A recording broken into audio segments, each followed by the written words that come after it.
The auction gavel struck with the finality of a coffin nail. Judge Norton's voice boomed across the Redemption Town Hall, cutting through the murmurs of the crowd gathered on that bitter December morning of 1889. 5,000 acres of unclaimed Wyoming territory sold to Western Pacific Railroad Company for the sum of $20,000. The judge's jowls quivered with satisfaction as he adjusted his gold spectacles. May this purchase usher our great state into a new era of prosperity. Applause rippled through the room, not from the weathered ranchers who stood with hats in calloused hands, but from the collection of Eastern suits clustered near the front. Their patent leather shoes gleamed like oil on water, untouched by the Wyoming mud that caked the boots of everyone else. Calvin Whitfield, Western Pacific's regional director, stepped forward to sign the deed, his fountain pen poised above the parchment. His thin lips curved into what might have been a smile on a more generous face. The railroad thanks you, Judge. Progress waits for no. The heavy oak doors at the back of the hall crashed open. A gust of December wind swept through the room, carrying with it a flurry of snow, and a woman who seemed carved from the same harsh elements as the land outside. She stood in the doorway, tall, straight-backed, dressed in a mixture of traditional Lakota garments and practical frontier clothing. Her black hair was braided with strips of red cloth, her face weathered, but striking, with eyes that burned like twin coals in the dim light of the hall. A collective intake of breath spread through the assembly. "That land is not yours to sell," she declared, her voice carrying the weight of mountains. "Those acres contain sacred ground of the Lakota people. The Treaty of 1868 protects it." Judge Norton's face flushed crimson. "This is an official government auction, madam. Remove yourself, or be removed." The woman strode forward, pulling a folded document from inside her coat. "I have the original treaty map, signed by your government representatives. The land you just sold includes burial grounds protected by—" "Sheriff!" Norton bellowed. "Remove this woman immediately." Two deputies moved toward her, hands hovering near their pistols. The crowd parted like water around stones. "You know I speak truth, Norton," she said, unflinching as the men approached. "Your own signature is on documents, acknowledging these boundaries." Something dangerous flickered across Norton's face. He nodded almost imperceptibly to someone at the side of the room. "The Lakota Nation will contest this sale," she continued, her voice rising. "We will bring this to Governor." The sharp report of a pistol cracked through the hall. The woman's shoulder jerked backward, her face registering shock before determination reclaimed it. Blood blossomed across her buckskin jacket. Chaos erupted. People screamed, diving for cover. The woman, remarkably still standing, backed toward the doors, pressing her hand against the wound. Her eyes locked with Norton's. "This will not stand," she said, each word deliberate and heavy with promise. Then she was gone, disappearing into the swirling snow beyond the doors. A trail of crimson droplets marked her path. Judge Norton straightened his waistcoat, his face composed once more as he surveyed the stunned crowd. "A regrettable disruption," he announced, voice steady. "Now, shall we continue with our business? Wyoming's future awaits gentlemen." Outside, the snow continued to fall slowly, covering the blood-stained tracks leading away from Redemption. Mason Everett had spent 15 years trying to drown the screams of Homestead in whiskey. Some nights, it almost worked. This wasn't one of those nights. He sat before the hearth in his roadhouse, a tumbler of amber liquid untouched in his hand, as he stared into the dancing flames. Outside, the Wyoming winter howled like a wounded beast, rattling the windows of the sturdy log structure. The Pine Creek way station stood empty tonight. The blizzard had held the stagecoaches at bay for 3 days now. Mason welcomed the solitude. It gave him room to breathe, to think, to remember. Sometimes that was a blessing. Most times it was a curse. The telegram that had arrived last week lay crumpled beside the fireplace, its message seared into his mind. Wyoming project proceeding. Your name mentioned. Burn this. Richards. 15 years since he'd walked away from Pinkerton. 15 years since he'd traded his detective's badge for a life of anonymity in this remote corner of Wyoming. Now the past was stretching its long fingers toward him again. Mason lifted the glass, then set it down untouched. The whiskey wouldn't help. It never really did. At 45, he wore his years like weathered leather. Tough creased, but still serviceable. His once dark hair had begun surrendering to gray, especially at the temples. The scar that ran along his jawline had faded to a pale line, a memento from a coal miner's knife at Homestead. His eyes, though, they hadn't changed. Steel blue and watchful, they still carried the sharp attentiveness that had made him one of Pinkerton's most effective agents, and one of its most haunted. He'd come to Wyoming to escape those memories, the striking workers' desperate faces, the sound of Pinkerton guns firing into the crowd, the children screaming for fathers who wouldn't be coming home. He'd been following orders, doing his duty to protect company property.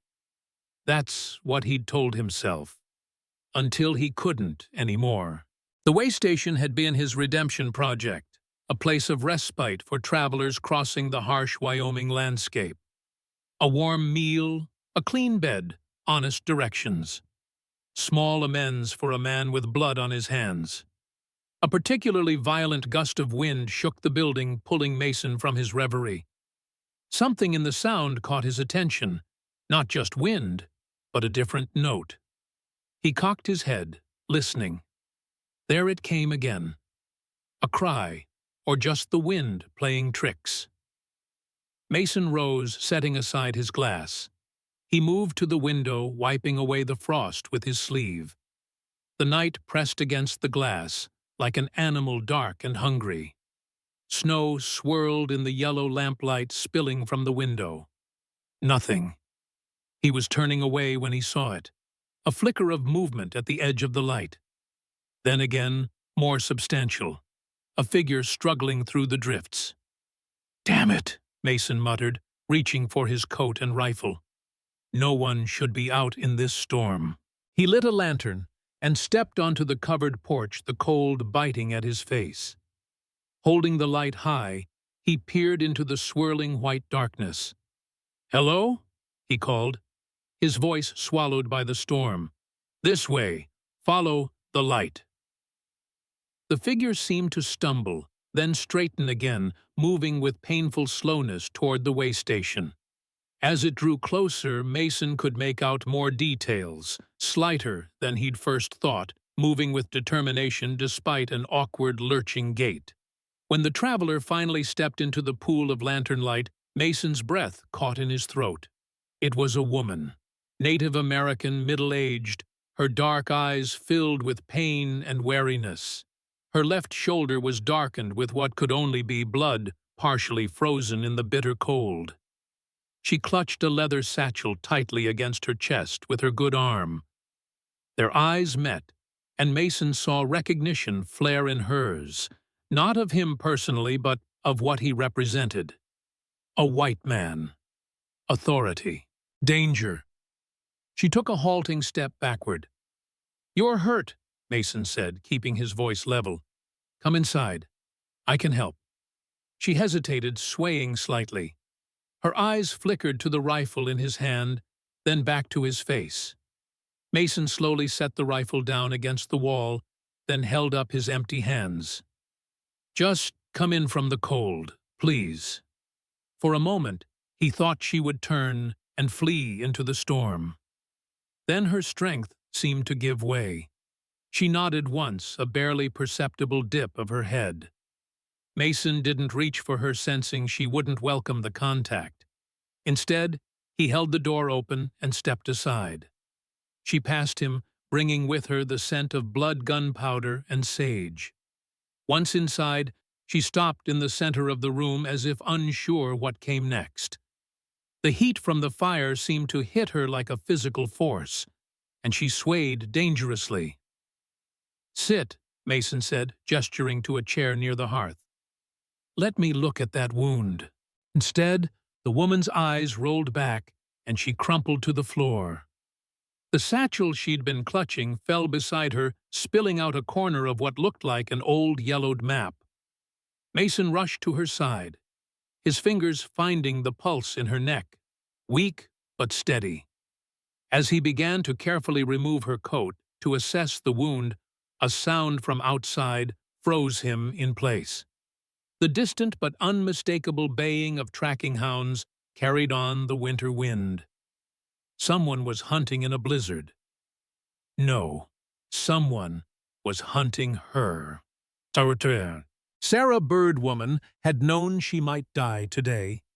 She had made her peace with that possibility before ever setting foot in the Redemption Town Hall. What she couldn't accept was dying before completing her mission. She swam back to consciousness through layers of pain, each heartbeat sending a throb of agony through her shoulder. Her eyes fluttered open to unfamiliar surroundings. A wooden ceiling, the warmth of a nearby fire, the scent of coffee and wood smoke. And a white man watching her with careful eyes. Memory rushed back. The auction. Norton's betrayal. The gunshot. Her desperate flight into the blizzard. She tried to sit up, wincing as the movement sent fresh pain radiating from her shoulder. "Easy," the man said, his voice lower and gentler than she'd expected. "You've lost blood. Bullet went clean through your shoulder, but you need rest." Sarah assessed him quickly. Tall, weathered, with the hard look of someone accustomed to rough country. Mid-40s, perhaps. Not dressed like the railroad men or the ranchers, something different in his bearing, a stillness, a watchfulness. "Where am I?" she asked, her English perfect and unaccented, taking small satisfaction in the flicker of surprise that crossed his face. "Pine Creek Way Station," he replied, recovering quickly. "About 20 miles east of Redemption. I'm Mason Everett. I run this place." Sarah's hand went instinctively to her side, searching for her satchel. Panic flared when she couldn't find it. "Your bag is there." Mason nodded toward a chair where her satchel rested. "I didn't look inside beyond what fell out when you collapsed. A map, it seemed." She studied his face, looking for deception. Finding none obvious, she relaxed marginally, but remained alert. "Thank you for your assistance, Mr. Everett. I'll be on my way once the storm passes." A hint of a smile touched Mason's face. "Storm's not likely to pass for another day at least." "Andiki?" "And you're in no condition to travel even then." "I have no choice," Sarah said firmly. "Running from someone often feels that way," he replied. Their eyes locked, a silent assessment passing between them. Sarah noticed a small metal object on the mantelpiece, partially hidden behind a tin cup, but unmistakable to her. A Pinkerton badge. Her blood went cold. The Pinkertons were Norton's men. They'd been hunting her people for years. She moved to stand, ignoring the pain that tore through her shoulder. "I need to leave. Now." Mason followed her gaze to the mantelpiece, and understanding dawned on his face. He sighed. "I'm not with them anymore," he said quietly. "Haven't been for 15 years. Once Pinkerton, always Pinkerton," she countered, managing to get to her feet despite the room swaying around her. Mason made no move to stop her, which surprised Sarah. He remained seated, hands visible on the table between them. "I keep it as a reminder," he said. Of mistakes I can't undo. Something in his tone gave her pause. There was a weight to his words, a heaviness of regret that rang true. I heard dogs, she said after a moment, before I passed out. Mason nodded. Yes, still distant, but headed this way, I'd guess. Hard to track in a blizzard, but not impossible with good hounds. Then I've brought danger to your door. Another reason for me to leave. And go where? Mason asked reasonably. Into a blizzard wounded with trackers on your trail. That's not running. That's suicide. Sarah hesitated, torn between instinctive distrust and practical reality. Mason stood slowly, keeping his movements deliberate. I've spent 15 years trying to mind my own business, ma'am. I don't know what trouble you're in, and I don't need to know. But I can't in good conscience send an injured woman out into that storm to die. You were Pinkerton, she said, the accusation clear in her voice. A shadow crossed Mason's face. Yes, I was. At Homestead, I saw things, did things that can't be undone. That's why I'm here now, in the middle of nowhere, running a way station, instead of working for rich men's interests. Take that for what it's worth. Sarah weighed his words carefully. Her options were limited, and her strength was fading again. The pain in her shoulder was becoming overwhelming. The men following me, she said finally. They're Pinkerton, too, hired by Western Pacific Railroad and Judge Norton of Redemption. If she expected shock from Mason, she was disappointed. He merely nodded, as if confirming a suspicion. Figured as much. Railroad's been buying up everything they can get their hands on around here. Not everything is for sale, Mr. Everett. Call me Mason, he said, gesturing to a chair, and you should sit before you fall. Then tell me who you are, if you're of a mind to. Sarah hesitated, then sank gratefully into the chair. The room had begun to spin again, and she recognized the signs of blood loss and exhaustion. Sarah Bird, woman, she said finally, daughter of Chief Gray Eagle of the Lakota. Recognition flickered in Mason's eyes. You're educated. Carlisle Indian School, she confirmed with a hint of bitterness. They tried to kill the Indian to save the man, as they put it. They succeeded with some, not with me. Mason nodded slowly. And Judge Norton shot you because I have proof his land sales are fraudulent, Sarah said, her voice strengthening with anger. The territory he sold to Western Pacific today includes sacred Lakota burial grounds that were explicitly protected in our treaties. I have the original maps with federal signatures. She glanced at her satchel. Norton knows if these documents reach the territorial governor or Washington, his arrangement with the railroad will collapse. Mason was silent for a long moment, considering her words.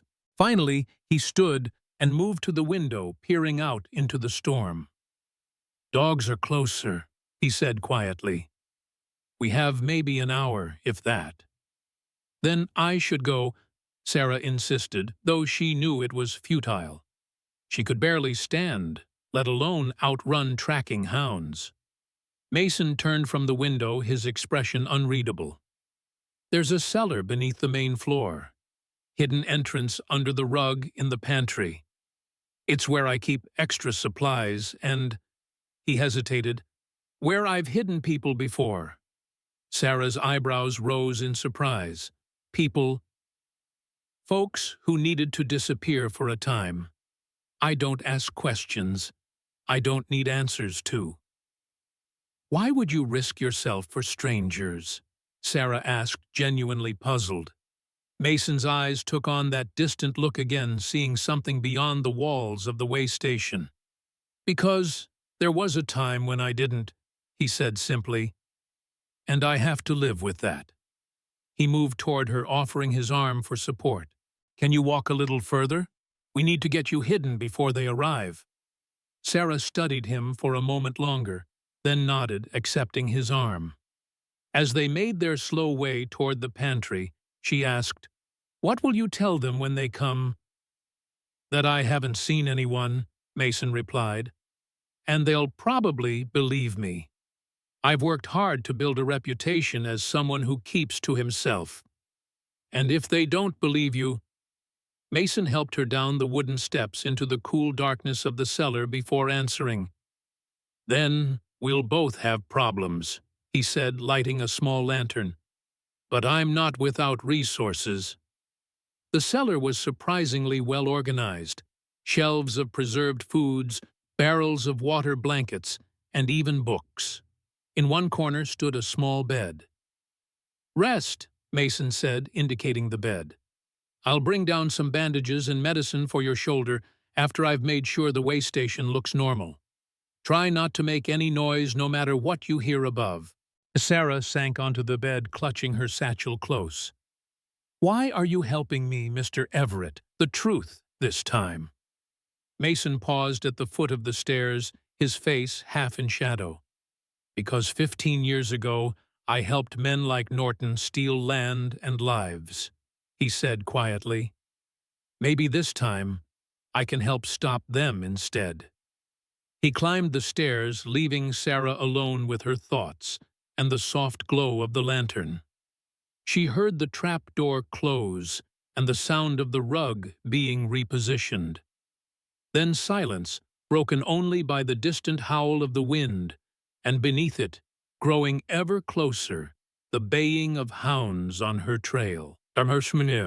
Mason worked quickly and methodically, erasing any signs of Sarah's presence. He cleaned the blood spots from the floor, disposed of the bloodied bandages in the fire, and arranged the room to look as though he'd been spending a quiet evening alone during the blizzard.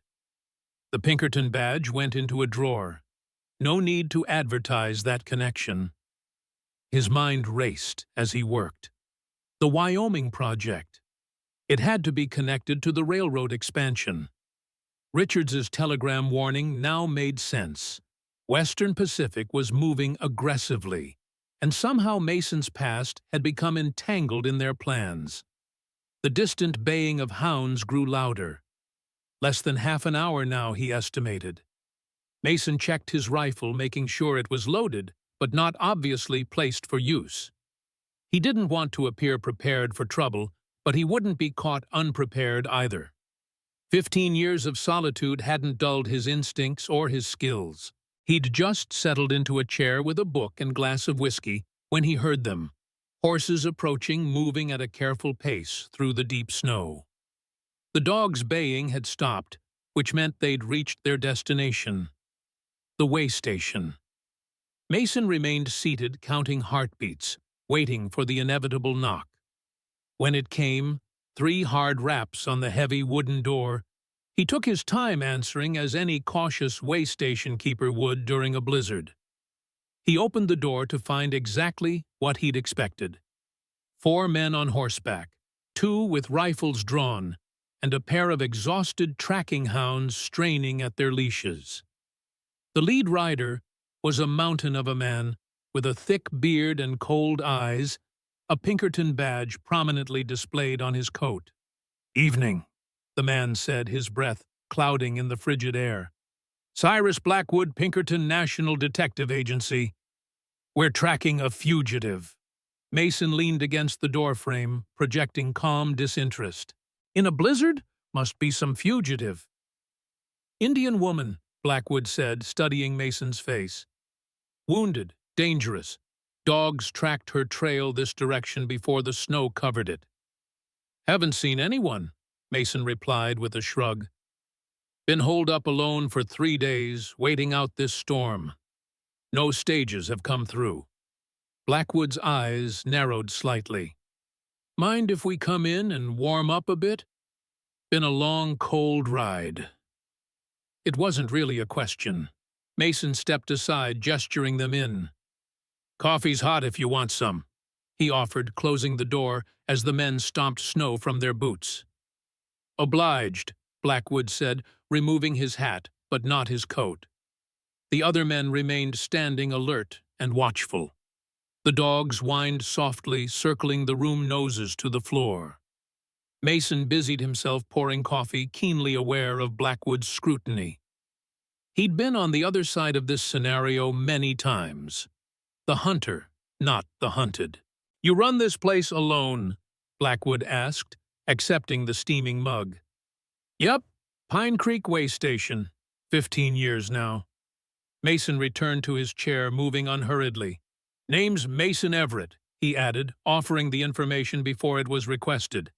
Better to appear cooperative. Blackwood's eyebrow quirked upward. "Everett," he repeated slowly. "From Chicago, originally." Mason felt a cold that had nothing to do with the blizzard. He'd been recognized. "Long time ago," he acknowledged, keeping his expression neutral. Blackwood nodded, a small smile playing at the corner of his mouth. "Thought so. You worked Homestead in '74, didn't you, with the Chicago office?" "That was another life," Mason said evenly. "Once Pinkerton, always Pinkerton," Blackwood replied, echoing Sarah's earlier words with unintentional precision. "Is that why you're here, Blackwood, to reminisce about old times?" Blackwood's smile widened, but his eyes remained cold. "Just making conversation. Though it is mighty interesting to find a former Pinkerton man all the way out here just when we're tracking someone who might pass this way."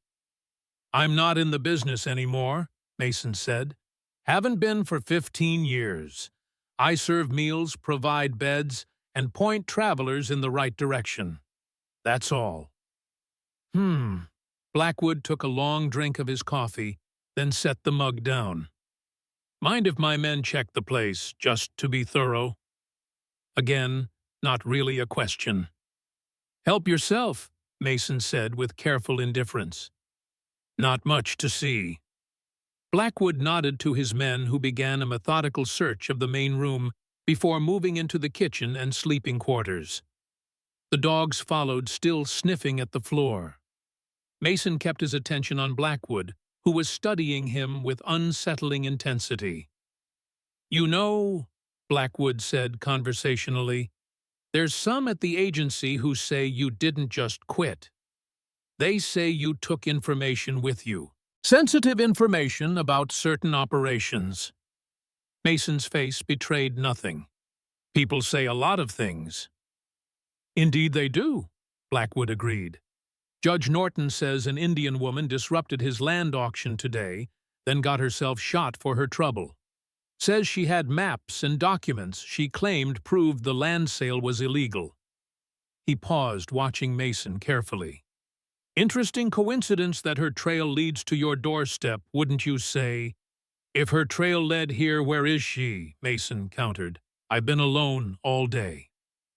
One of Blackwood's men emerged from the kitchen. "Place is clean, boss. No sign of anyone."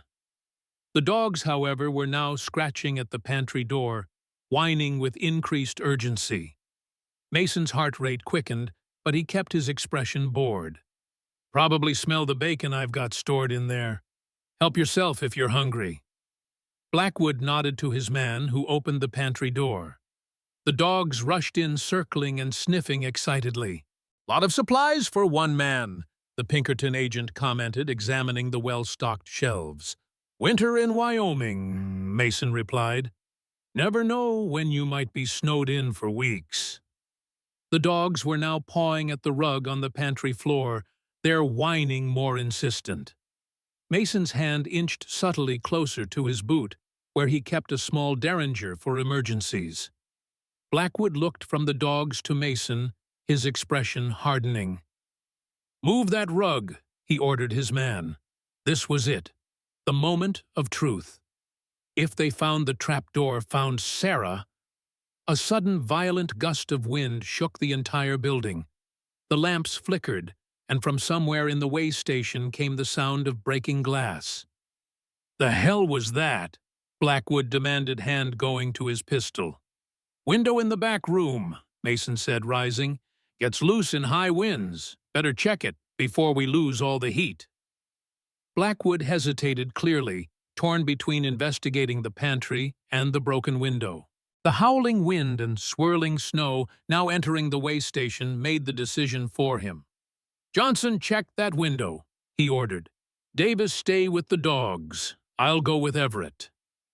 Mason led Blackwood to the back room, where, sure enough, a window had blown open, the frame partially torn from the wall. Snow was already piling on the floor beneath it. "Help me secure this," Mason said, grabbing one side of the heavy wooden shutter. Blackwood reluctantly took the other side, and together they forced it closed against the gale-force wind. As they worked to lash it shut, Mason spoke quietly, his voice nearly lost in the howling storm. "I know why you're really here, Blackwood. Richards sent me a wire last week about the Wyoming project."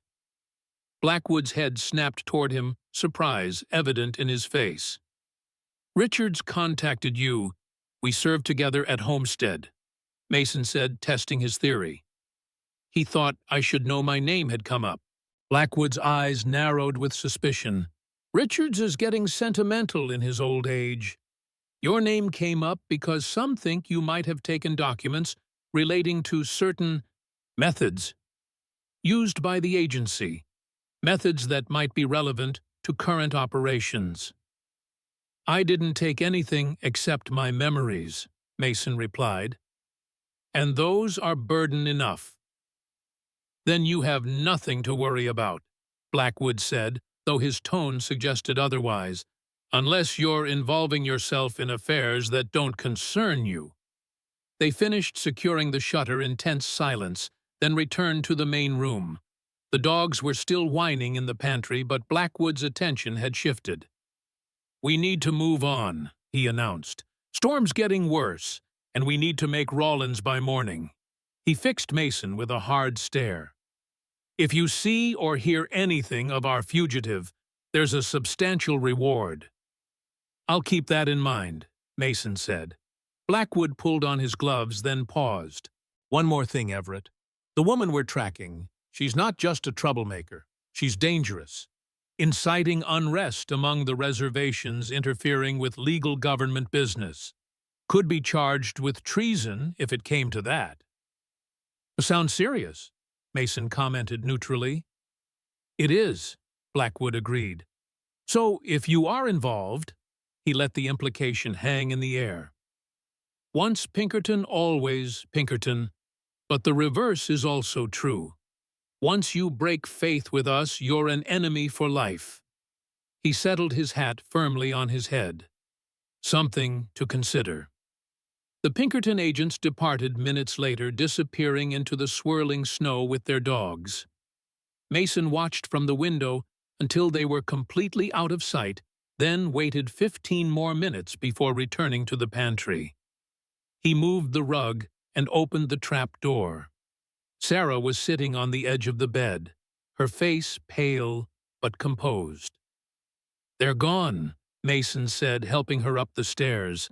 "For now." "Oh, they'll be back," Sarah replied, wincing as the movement jarred her injured shoulder. "Yes," Mason agreed grimly. "They will." "The dogs found the trap door," Sarah said. It wasn't a question. "They did. We got lucky with the window breaking." Mason guided her to a chair by the fire. "But luck only stretches so far." Sarah studied him intently. "You knew that man, Blackwood." "Not personally," Mason replied. "But I know his type. I was his type once upon a time. And now—" Mason stared into the fire, watching the flames dance. "Now I'm a problem for him, for them." He turned to face her. "Just like you." "You could have given me up," Sarah pointed out, "collected the reward." "I could have," Mason acknowledged, "but then I'd have to live with that too." A silence fell between them, filled only by the crackling of the fire and the howling of the wind outside. Finally, Sarah spoke again. "What did he mean about the Wyoming project? And why did he think you had documents?" Mason sighed heavily. "Because I did take something when I left Pinkerton. Not physical documents, but knowledge, names, operations, methods. He met her gaze directly. The kind of knowledge that could ruin careers and reputations if it came to light. And this Wyoming project is connected to that past. Must be, or Richards wouldn't have warned me. Mason rubbed his face wearily. Western Pacific is expanding aggressively, and they're not particular about whose toes they step on, or whose land they take. Sarah's hand went to her satchel, which she'd brought up from the cellar. The land they purchased today contains more than just our burial grounds. There's a reason they want it so badly, and it's not just for railroad tracks. Gold, Mason guessed. It was the usual motivation. Sarah shook her head. Something else. Something I've only heard whispers about. But whatever it is, it's worth killing for. Mason rose and moved to the window again, peering out into the darkness. The storm showed no signs of abating, which was both blessing and curse. It would slow Blackwood's return, but it would also prevent their departure. We need a plan, he said finally. Somewhere to take those documents, where they'll do some good. Somewhere beyond Norton's reach. The territorial governor in Cheyenne, Sarah suggested. Or better yet, Washington. Mason nodded slowly. Washington would be better. Norton likely has influence with the governor. He turned back to her. But first we need to get you well enough to travel. And we need to be ready when Blackwood returns, because he will return Sarah. And next time a broken window won't distract him. Sarah's dark eyes reflected the firelight as she gazed steadily at him. Why are you really helping me, Mason Everett? The whole truth this time. Mason held her gaze for a long moment before answering. Because 15 years ago at Homestead, I watched men, women, and children die for the crime of demanding fair treatment. I followed orders that I knew were wrong. I told myself I was just doing my job. His voice grew hoarse with emotion. When I finally couldn't stomach it anymore, I took what I knew to the Bureau of Indian Affairs, hoping to prevent similar abuses on the reservations. Then I disappeared out here, thinking I could outrun my conscience. He sank back into his chair, suddenly looking every one of his 45 years. I was wrong, he continued softly. You can't outrun who you are or what you've done. All you can do is try to balance the scales a little at a time. Sarah was silent for a long while, absorbing his words. Finally, she reached across and placed her hand briefly on his. Then we will balance the scales together, Mason Everett, she said. For both our peoples. Outside the blizzard intensified, shrouding the way station in a blanket of white. But within a fragile alliance had been formed. Born of necessity, perhaps, but sealed with something stronger, a shared hunger for justice. Neither of them noticed the lone figure watching from the tree line, a telescope trained on the way station window, observing their silhouettes against the firelight before disappearing into the storm. The blizzard released its grip on Pine Creek 3 days later, leaving behind a landscape transformed. Pristine snowdrifts stretched like frozen waves across the Wyoming plains, glittering beneath a sun that offered light but little warmth. The temperature remained well below freezing, the air so crisp it burned the lungs. Mason stood on the way station porch at dawn, scanning the surroundings with the practiced eye of a man accustomed to looking for trouble. The snow had buried any traces of Blackwood's visit, but Mason harbored no illusions. The Pinkerton agent would return, and soon. Inside, Sarah sat at the rough-hewn table, her wounded shoulder bandaged but healing well. Her natural vitality had begun to reassert itself, and with it, her determination. The pass to Rawlins should be clear by tomorrow, Mason said, stamping snow from his boots as he re-entered the way station. If we leave at first light, we can make it there by nightfall. Sarah nodded her fingers absently, tracing the edges of a map spread before her. "From Rawlins, we can catch the Union Pacific eastbound," she said. "But Blackwood will expect that." "Yes, he will." Mason poured coffee for them both, the aromatic steam rising between them. "Which is why we won't be on it." Sarah raised an eyebrow. "No, there's a settlement 3 days' ride south of here," Mason explained. "Rock Creek, small ranching community. Man there owes me a favor he can get us horses good enough to reach Cheyenne without using the railroad." "You trust this man?" Sarah's voice carried well-earned skepticism. Mason's face softened slightly. "Old Hank fought with my father in the war, Confederate side. He's no friend to big business or government overreach." He met her eyes. "And he's no enemy to your people. His wife was Cherokee." Sarah considered this, then nodded slowly. 3 days' ride in this cold will be difficult." "Staying here would be worse," Mason countered. "Blackwood knows where to find us now." Sarah couldn't argue with that logic. She carefully refolded the map, the original treaty document showing the boundaries of Lakota territory, with the sacred burial grounds clearly marked and protected by federal signatures. Along with affidavits from witnesses to Norton's earlier acknowledgement of these same boundaries, it was damning evidence of fraud. "What did your friend Richards mean about the Wyoming project?" she asked, changing the subject. "And why would your name be connected to it after 15 years? Mason's expression darkened. He took a long drink of coffee before answering. "After Homestead, I couldn't stomach what we'd done. The company men called it labor pacification, but it was slaughter plain and simple." His voice grew distant. "I started gathering information. Names, dates, operations, methods that wouldn't bear public scrutiny." "You were building a case," Sarah surmised. Mason nodded.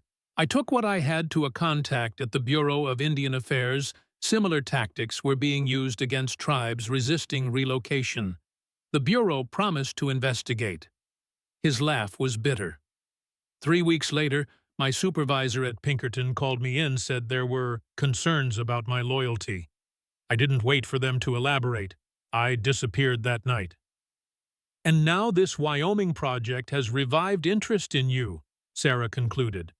"Must have," Mason agreed. "Richards wouldn't have risked contacting me otherwise."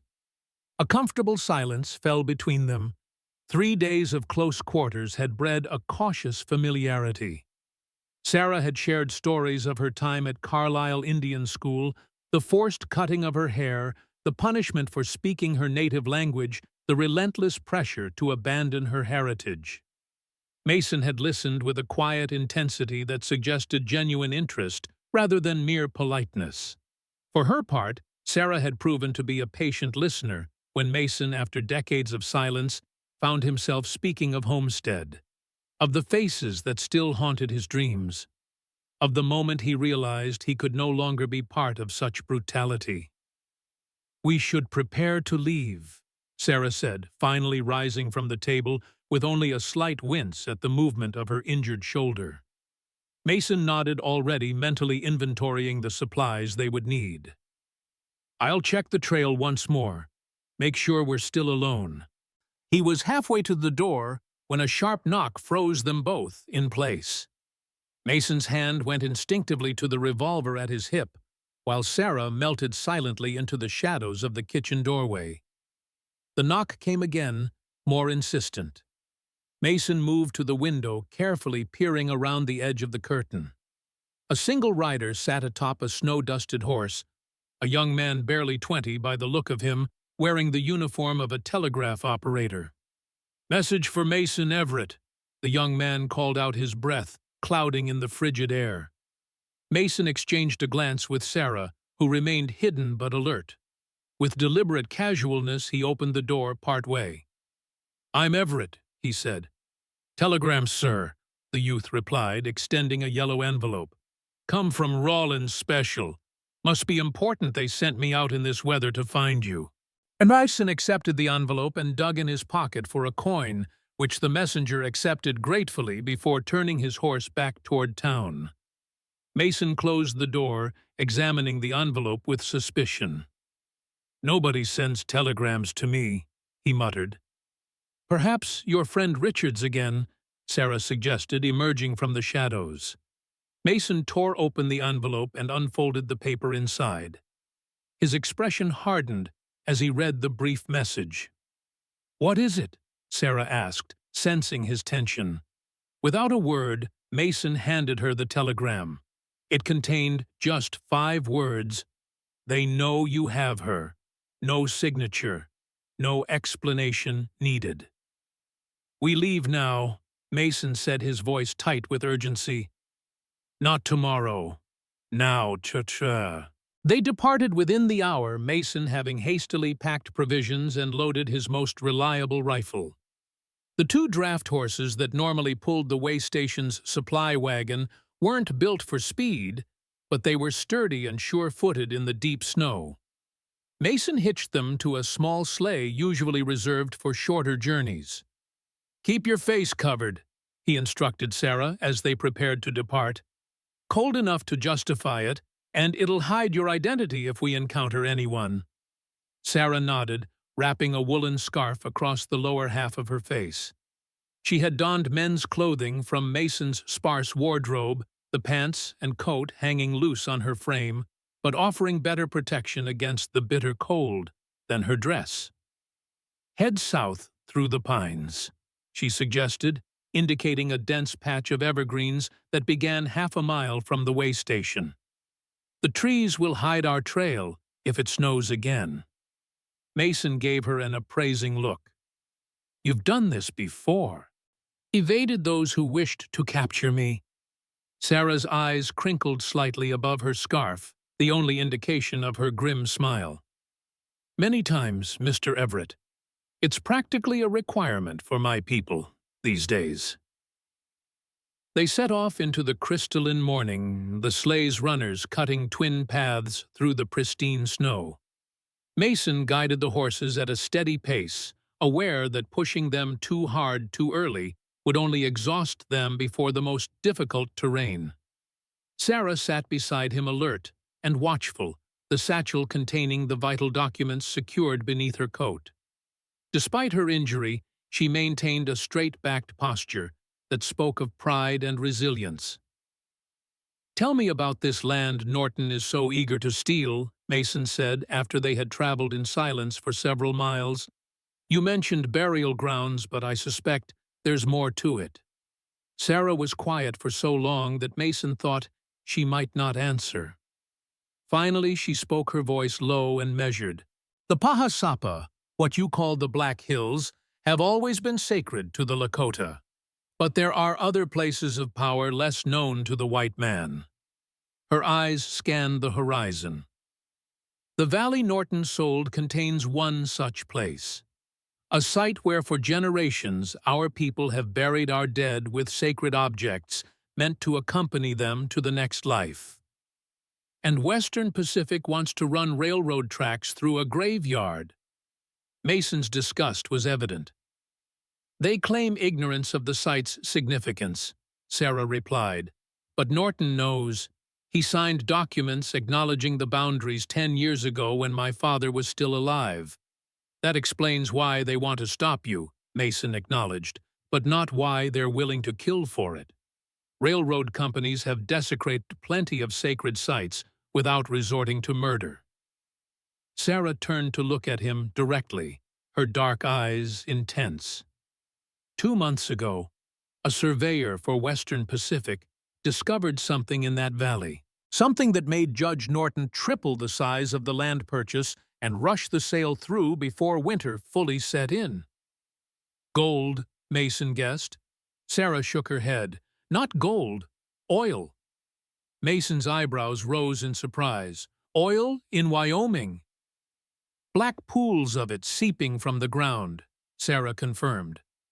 "My cousin works as a guide for the surveyors. He saw it himself. Norton swore him to secrecy, but he told me before I left for the auction." Mason whistled softly. "That would explain a lot."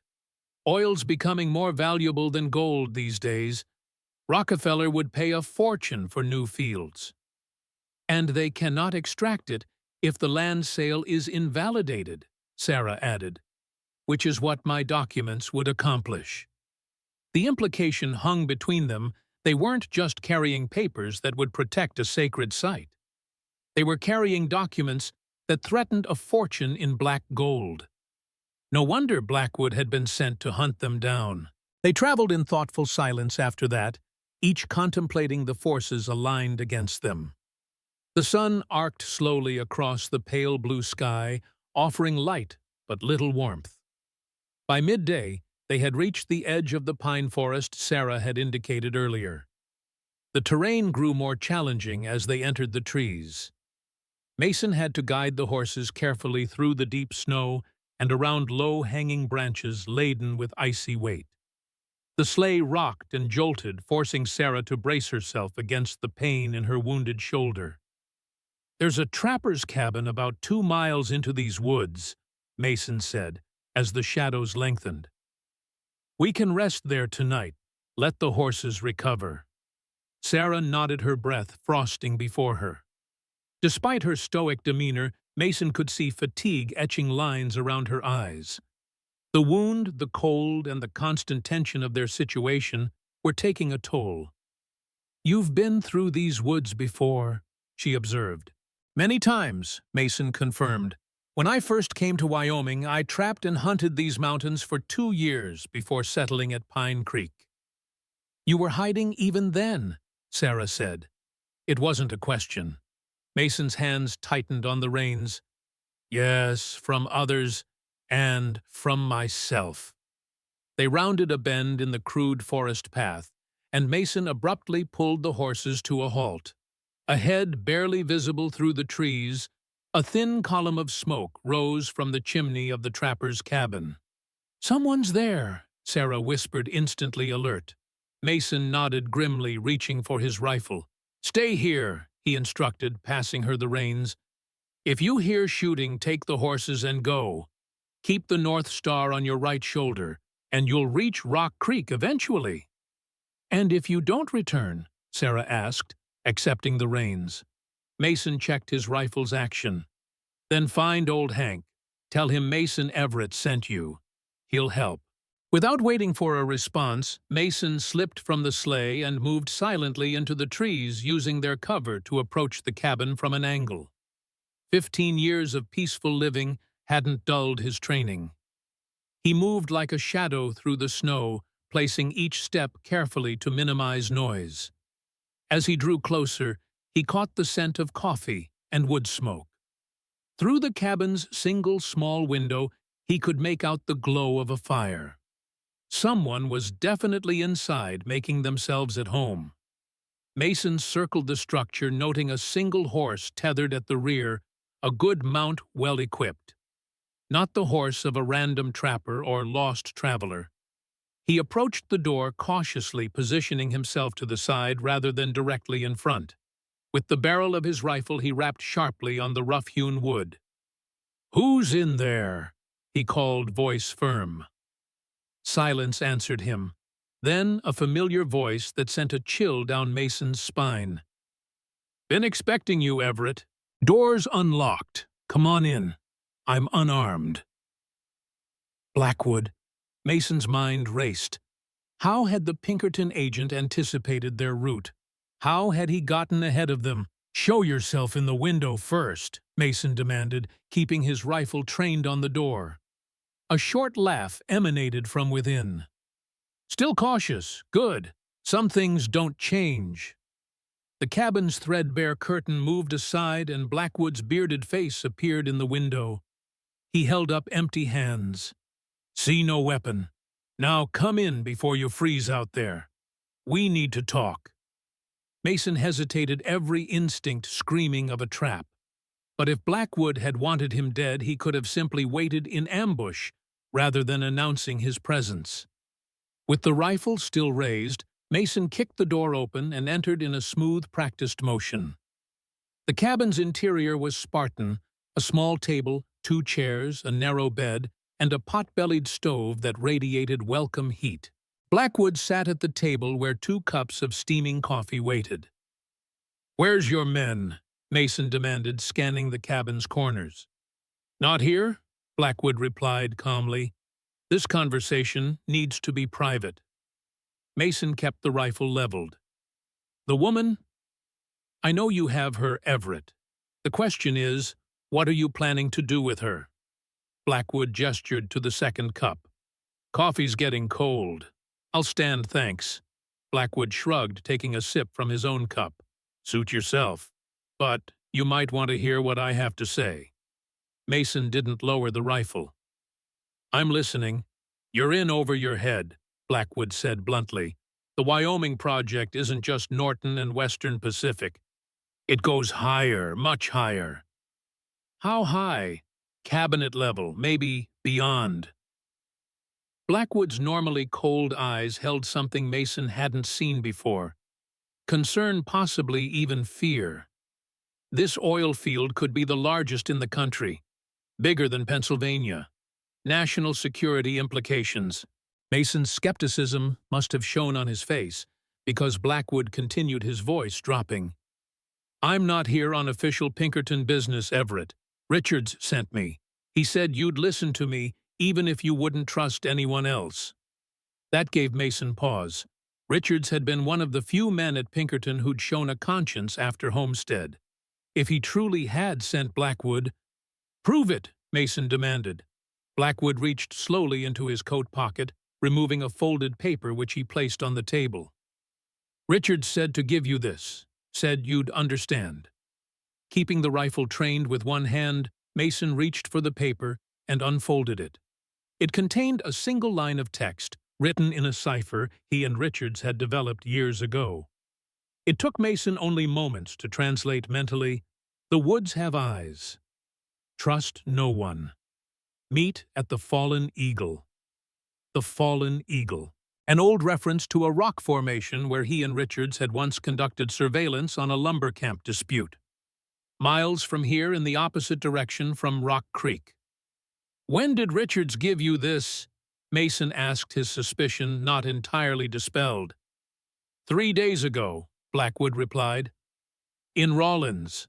He's been tracking your movements since that telegram went out." Mason's eyes narrowed. "And you're working with him now, against Pinkerton?" Blackwood's laugh held no humor. "Not against Pinkerton.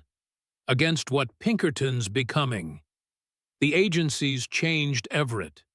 We used to have some lines we wouldn't cross. Like shooting striking workers." Mason's tone was caustic. "Even Homestead had rules of engagement," Blackwood countered. "What they're planning here—" He shook his head. "It's different. They're talking about removing entire tribes, permanently." A chill that had nothing to do with the winter cold ran through Mason. Removal had been used as a euphemism for extermination before. "Why come to me?" he asked. "Why not go directly to Washington if this is so serious?" "Because Washington is compromised," Blackwood said flatly.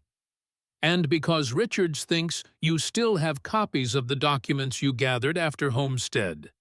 The names, the operations, the proof of collusion between Pinkerton's certain government officials and the corporations."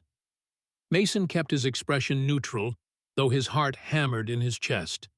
He did still have those documents buried in a waterproof case beneath the way station's foundation. Insurance he'd hoped never to need. "And if I did have such documents," he asked carefully, "then combined with what your Lakota woman carries, we'd have enough to blow this entire operation apart," Blackwood replied. "Enough to reach the president himself, bypass the corrupted channels." Mason lowered the rifle slightly, his mind working furiously. If Blackwood was telling the truth, this changed everything. If he was lying— "You hunted us with dogs 3 days ago," Mason pointed out. "Nearly found her in my cellar." Blackwood nodded. "Had to make it look convincing. Norton's men were watching." but I made sure those dogs followed a false trail afterward away from Pine Creek. It was plausible, but Mason had spent too many years with Pinkerton to take anything at face value. If Richards wants to meet, why send you ahead? Why not wait at the rendezvous point? A shadow crossed Blackwood's face. Because he's being watched too closely to move freely. And because he hesitated. Because someone in the agency has placed a bounty on both your heads. Dead, not alive. I came to warn you. Mason tensed. How many hunters? At least 6 that I know of. Best men in the service. They'll have been dispatched as soon as that telegraph operator reported delivering his message to you. Mason swore under his breath. The telegraph. Of course. They'd been betrayed the moment the message arrived. So, this is a trap, Mason concluded, raising the rifle again. Blackwood shook his head emphatically. No, damn it, I'm trying to save your hide. Those men will be here by nightfall. They know about this cabin. You need to move now. Take a different route. The urgency in Blackwood's voice seemed genuine, but Mason had seen too many convincing performances in his time with Pinkerton. Stand up, Mason ordered. Slowly. Blackwood complied, his movements deliberate. You're making a mistake, Everett. I'm not your enemy here. Maybe not, Mason acknowledged. But I can't risk being wrong. Turn around, hands behind your back. With a resigned sigh, Blackwood turned. Mason quickly bound his hands with a length of rope from his coat pocket, then searched him thoroughly. He found a concealed derringer in an ankle holster, proof that Blackwood had lied about being unarmed, but no other weapons or suspicious items. Now what? Blackwood asked as Mason finished securing him. Now you're coming with us, Mason decided. If what you say is true, Richards will vouch for you when we meet him. If not, he left the implication hanging. Mason backed toward the door, keeping Blackwood covered. Wait here. Don't try anything foolish. Outside, he whistled a signal he and Sarah had arranged. Moments later, the sleigh appeared, Sarah handling the reins with confident expertise despite her injury. Her eyes widened when she saw Blackwood. What is he doing here? Claims Richards sent him, Mason explained tersely, helping Blackwood into the back of the sleigh. Says we're being hunted and need to change course. Sarah's expression was skeptical. And you believe him? I believe we can't afford to ignore the warning, Mason replied. If he's telling the truth, we need to avoid Rock Creek and head for the Fallen Eagle formation. And if he's lying, Mason checked the bindings on Blackwood's wrists one more time. Then we'll find out soon enough. Either way, we're not staying here. With that, Mason took the reins, and they set off again, leaving the trapper's cabin behind. The short winter day was already fading, shadows lengthening across the snow as they plunged deeper into the forest away from their original route. Blackwood sat silently in the back of the sleigh, his expression unreadable. Sarah kept watch behind them, Mason's rifle across her lap, while he focused on navigating the increasingly difficult terrain. None of them spoke of the most troubling implication. If Blackwood was telling the truth, then their plan had been compromised from the beginning.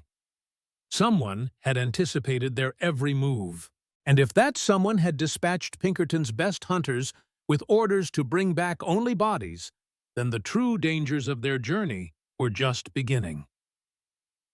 They traveled until full darkness made progress impossible, then made camp in a sheltered ravine where the high walls blocked the worst of the wind. Mason built a small smokeless fire using techniques he'd learned from mountain men years before. They couldn't risk a larger blaze that might be spotted from a distance. Blackwood remained bound, though Mason had loosened the ropes enough to prevent frostbite. He sat on a fallen log near the fire, watching Mason and Sarah with an inscrutable expression. Even if I believed your warning, Mason said, breaking the tense silence as he handed out meager portions of jerky and hardtack. "Why would Richards trust you?" "You're Norton's man." Blackwood accepted the food awkwardly with his bound hands. "I was assigned to Norton's security detail, yes. Doesn't mean I approve of his methods." He chewed thoughtfully for a moment. "When I saw what they were planning for the reservations, well, let's just say I still have some lines I won't cross." Cora, who had maintained a wary distance from Blackwood, spoke up. "What exactly are they planning?" Blackwood's eyes shifted to her, measuring, assessing. "They're calling it final pacification. Using the oil discovery as justification, they plan to declare all treaty lands in the region forfeit due to national security concerns. Any tribes that resist will be classified as hostile, allowing for military action." "That's illegal," Sarah said sharply. "The treaties are binding federal documents." "When has that ever stopped them?" Blackwood asked grimly. "They'll create a pretext if needed. There's talk of staged attacks on settlements, blame placed on renegade Lakota." Mason and Sarah exchanged troubled glances. This was worse than they had imagined. "But why involve Pinkerton at all?" Mason questioned. "This sounds like military action." "Plausible deniability," Blackwood explained. "The agency provides specialized services that can't be traced back to the government, like eliminating troublesome witnesses." He nodded toward Sarah. "Or retrieving inconvenient documents." Mason considered this. It aligned with operations he'd witnessed during his time with the agency, the shadow work that governments needed done but couldn't acknowledge. "And Richards opposes this plan?" he asked, still skeptical. "Richards believes in law, even if he's flexible about how it's enforced," Blackwood replied. "What Norton and Western Pacific are proposing isn't law enforcement. It's extermination disguised as progress." Sarah had moved closer during this exchange, her face illuminated by the small fire's glow. "You said the oil field could be larger than Pennsylvania's. How do you know this?" Blackwood hesitated, then seemed to make a decision. "Because I've seen the geological surveys. The oil doesn't just pool in that valley, it extends under most of the reservation lands. Enough crude to fuel the nation for decades. Worth millions, maybe billions.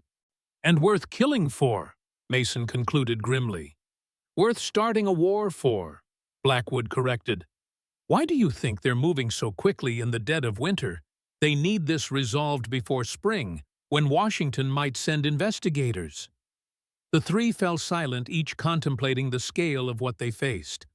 The small fire popped and hissed, sending sparks spiraling upward toward the star-filled sky.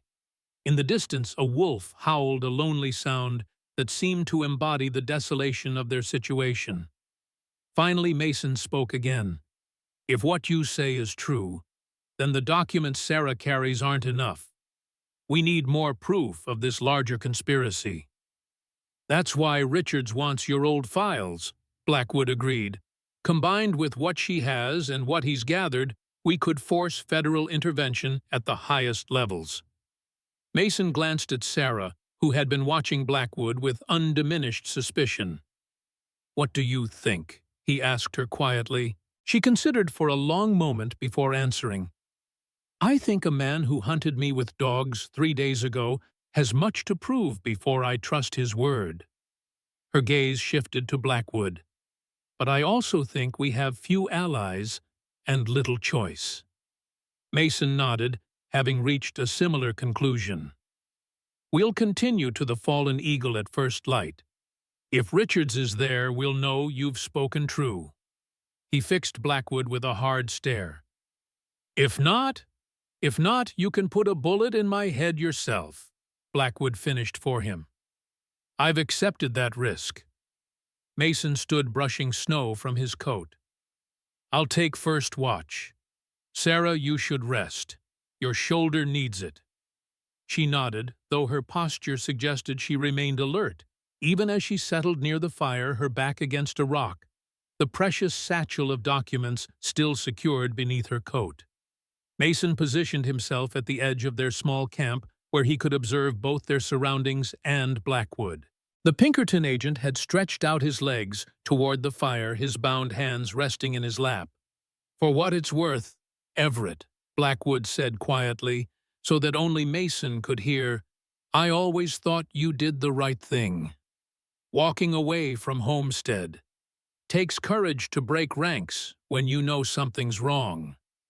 Mason didn't reply, his gaze fixed on the darkness beyond their camp.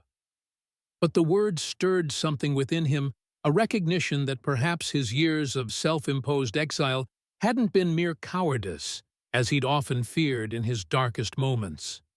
Hours passed in watchful silence. The fire burned low, reduced to glowing embers that offered meager warmth against the deepening cold. Mason's thoughts drifted to the hidden documents beneath his way station, the evidence he'd hoped never to use, but had preserved nonetheless.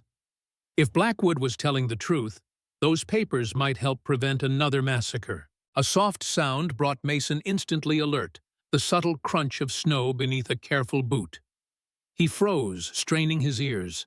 There it came again. Not an animal. Too deliberate. Someone was approaching their camp. Mason moved silently to where Sarah slept, placing a hand gently over her mouth as he woke her. Her eyes snapped open, instantly alert.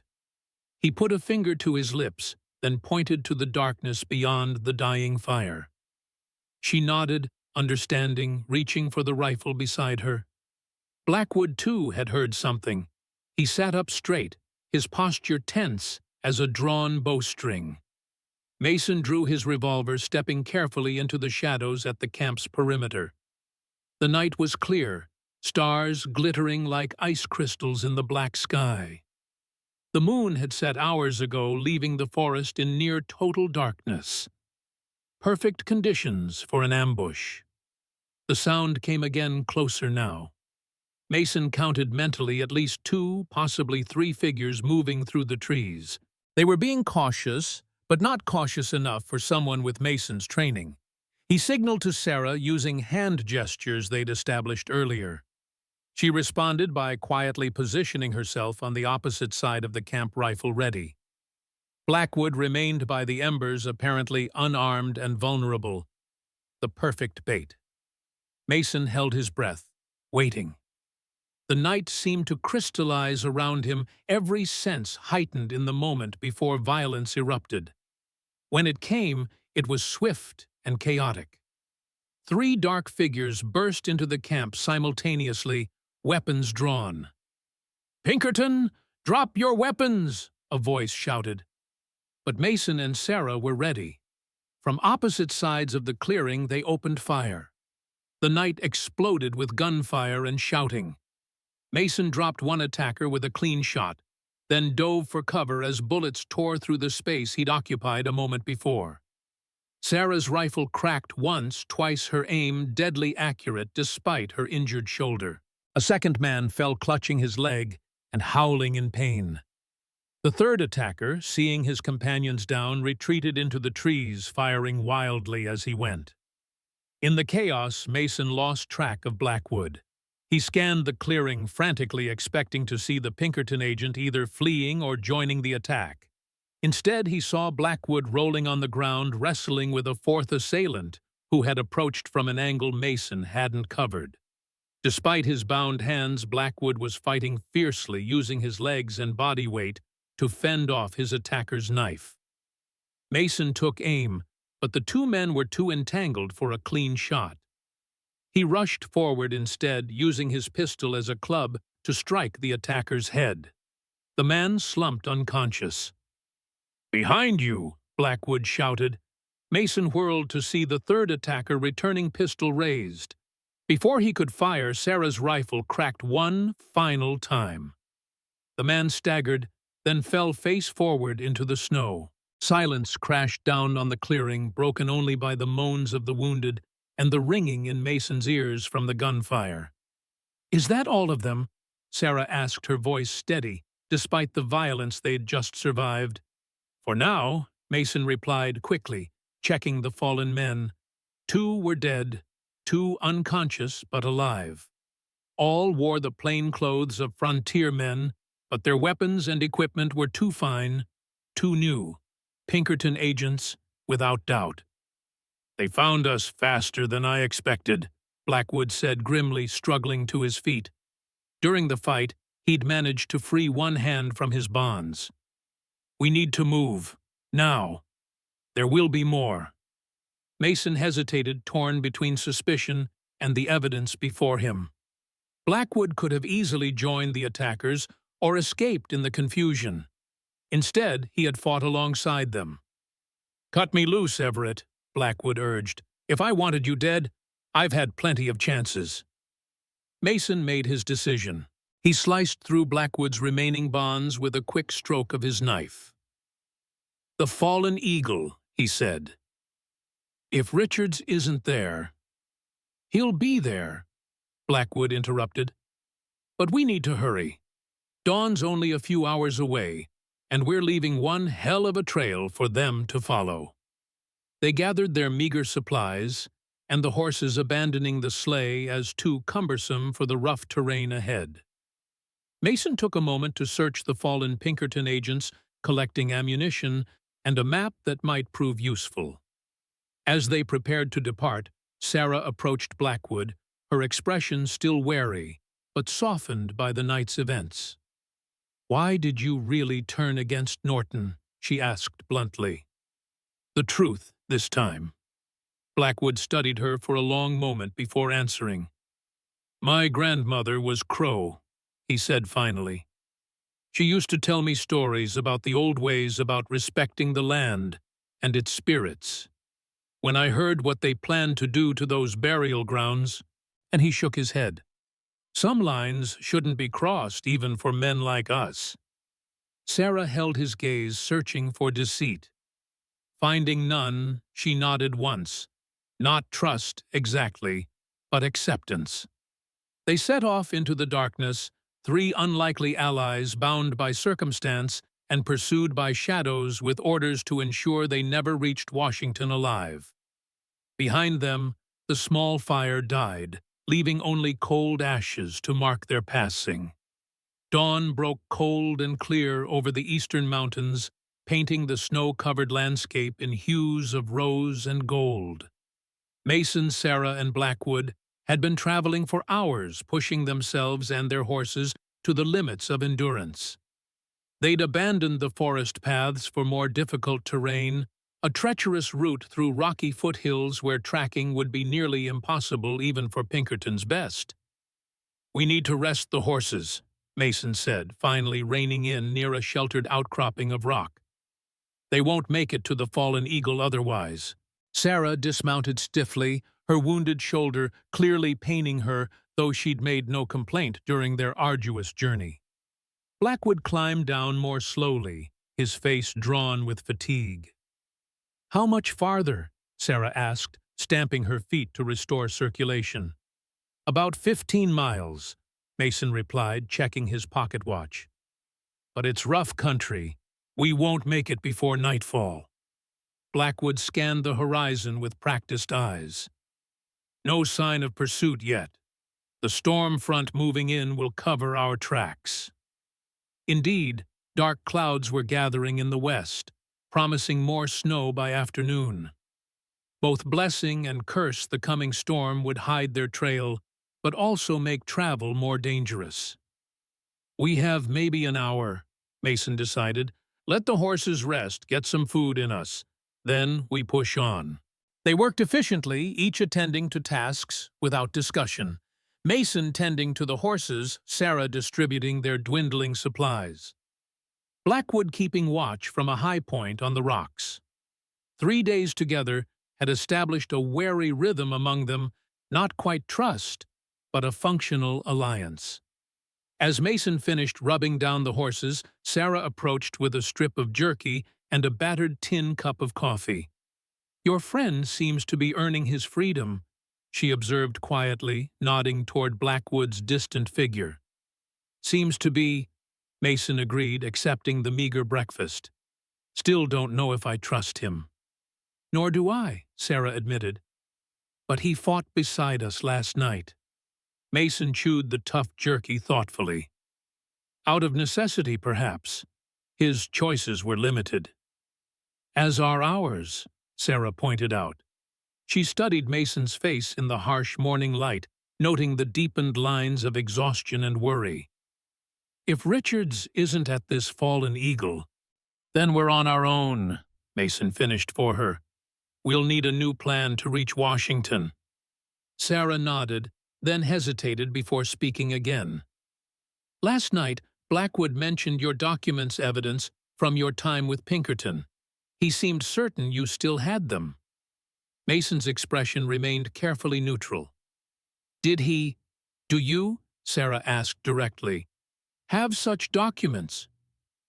For a long moment, Mason was silent, weighing how much to reveal. Finally, he sighed.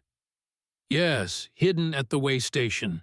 Insurance I hoped never to need. Why keep them all these years if you wanted to leave that life behind? Mason stared into the distance, his blue eyes reflecting the vast Wyoming sky. Because I knew someday the past would find me again. Debts don't just disappear because you stop acknowledging them. Sarah considered this, then said softly, The Lakota believe that all actions create threads that bind us to each other and to the earth. Some threads stretch across many winters, but never break. Your people have wisdom, Mason acknowledged. I spent 15 years trying to cut those threads, but here I am still bound by what I did and what I failed to do at Homestead. Perhaps that is as it should be, Sarah suggested. The threads remind us of who we were, so we may choose who we become. Their eyes met, and something passed between them, a recognition, an understanding deeper than words. In that moment, the careful distance they had maintained began to dissolve. The spell was broken by Blackwood's sharp whistle. They looked up to see him signaling from the rocks, one long, two short. The code they'd established for approaching riders. Mason immediately began readying the horses, while Sarah gathered their few possessions. How many? Mason called up to Blackwood. 4, maybe 5, Blackwood replied, sliding down to join them. Coming fast from the west, not trying to hide their approach. The Pinkertons? Sarah asked. Blackwood shook his head. Don't think so. Different riding style. Could be locals. Or Norton's men, Mason suggested grimly. Either way, we can't afford an encounter. They mounted quickly, Mason helping Sarah despite her attempts to manage alone. Her wound had reopened during the night's exertions, a dark stain visible on her coat. You need a doctor, Mason said quietly, concern evident in his voice. What I need is to reach Washington, Sarah countered, straightening in the saddle with determined dignity. Everything else can wait. They set off at a brisk pace, angling northeast through increasingly rugged country. The approaching storm darkened the sky behind them, the wind picking up as the temperature dropped further.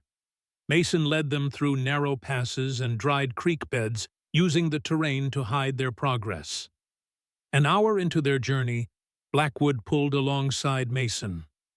Riders still following, he reported tersely. Gaining ground. Mason considered their options. The fallen eagle lay still hours ahead across difficult terrain. Their horses were tiring, and now unknown pursuers were closing in. There's an old mining camp 2 miles east, he decided. Abandoned years ago, we might lose them there or at least get a better look at who's following us.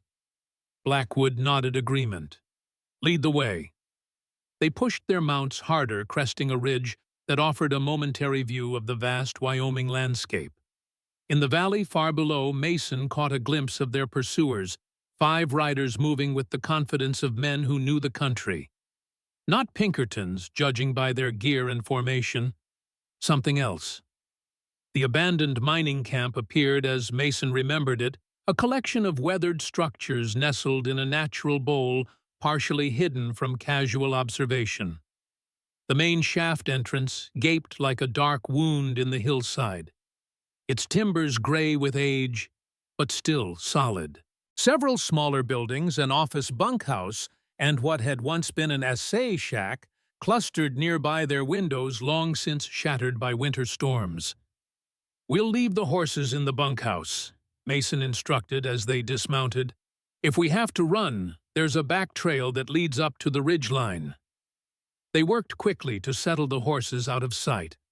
Mason noted with concern that Sarah's movements were becoming increasingly stiff, her face pale beneath her weathered complexion. The wound was taking its toll. "How well do you know this place?" Blackwood asked, checking sight lines and potential defensive positions with professional assessment. "Well enough," Mason replied. "Spent a winter here once when the snow closed all the passes." "Alone?" Sarah asked, surprised. A shadow crossed Mason's face. "Not at first."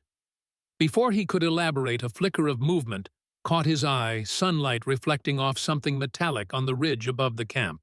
A rifle barrel, perhaps, or field glasses. "We've been spotted," he warned quietly. "Take cover. Blackwood, the assay office. Sarah with me in the main building." They separated swiftly, moving with practiced caution. Mason guided Sarah into what had once been the mine office, positioning her away from the windows. "If shooting starts, there's a trap door under that desk," he told her, indicating a battered wooden desk in the corner. "Leads to a storage cellar. Get down there and wait for my signal." Sarah nodded, though her expression suggested she had no intention of hiding while others fought. She checked Mason's rifle, which she'd carried since their nighttime ambush. 5 against 3, she noted. "Not favorable odds." "Depends on the 5, Mason replied, peering carefully around the edge of a window frame. "And the 3.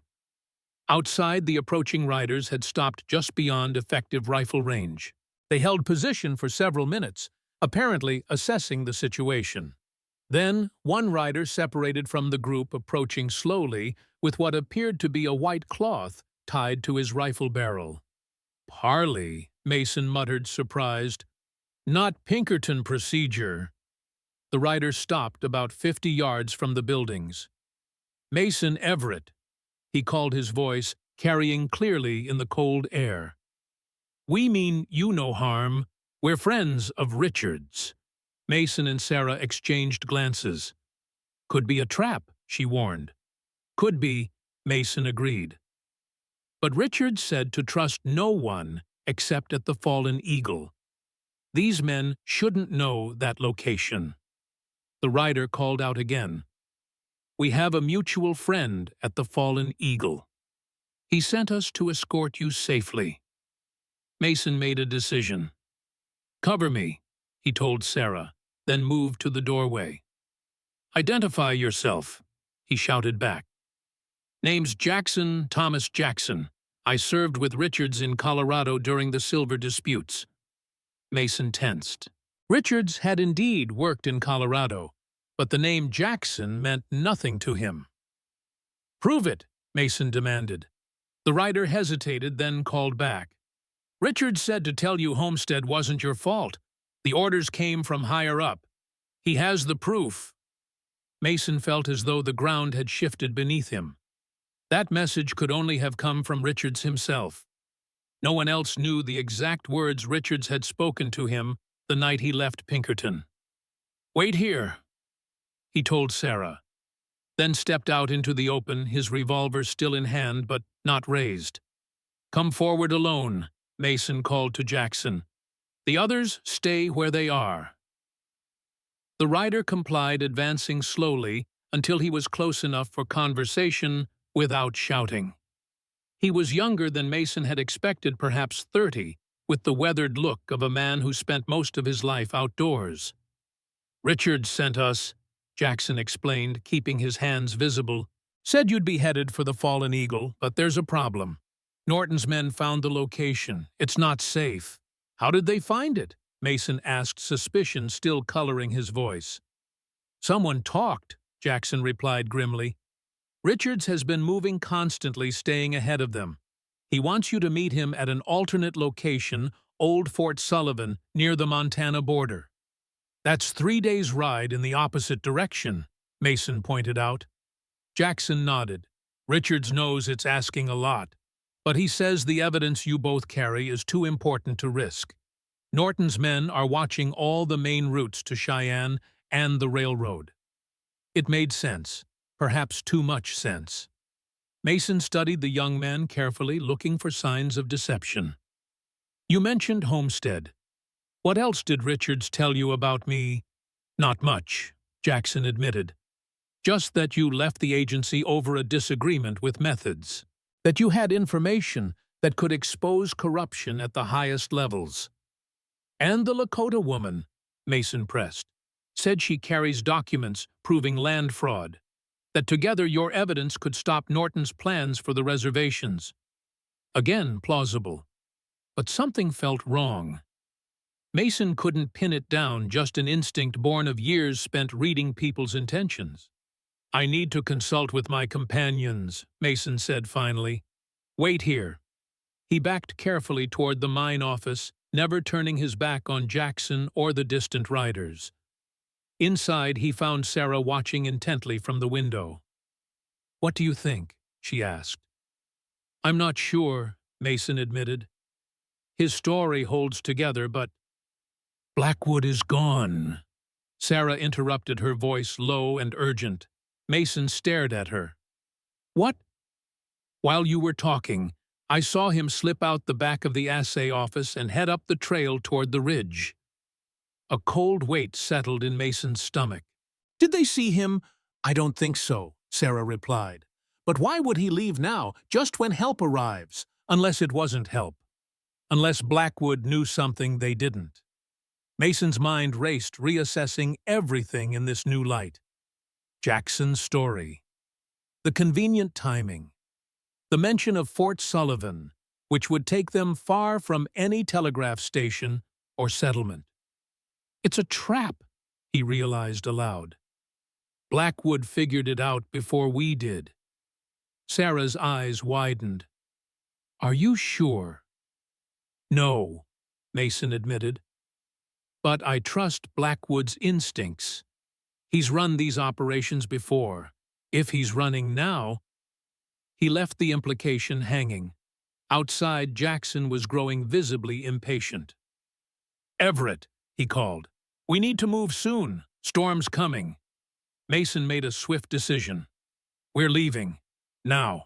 Out the back, up to the ridge. Same direction Blackwood went. Sarah didn't question him, merely nodded and gathered their few possessions. The horses. No time, Mason said regretfully. They'll slow us down in the rough country ahead. We'll move faster on foot. They slipped out the rear door of the office building, using the structures for cover as they made their way toward the steep trail leading up from the mining camp. Mason kept one eye on the front of the camp, where Jackson was still waiting, increasingly agitated. They were halfway up the trail when a shout announced their discovery. Jackson wheeled his horse around, gesturing frantically to his companions. Gunshots erupted, bullets whining off rocks near Mason and Sarah. Run, Mason urged, returning fire to provide cover as Sarah climbed ahead of him. The trail was treacherous, narrow, rocky, with sheer drops on one side. But it offered their only chance of escape. More shots rang out below. Mason saw Jackson fall from his horse, clutching his shoulder. For a moment, Mason thought one of his own bullets had found its mark. Then he realized someone was firing from above them as well. Blackwood.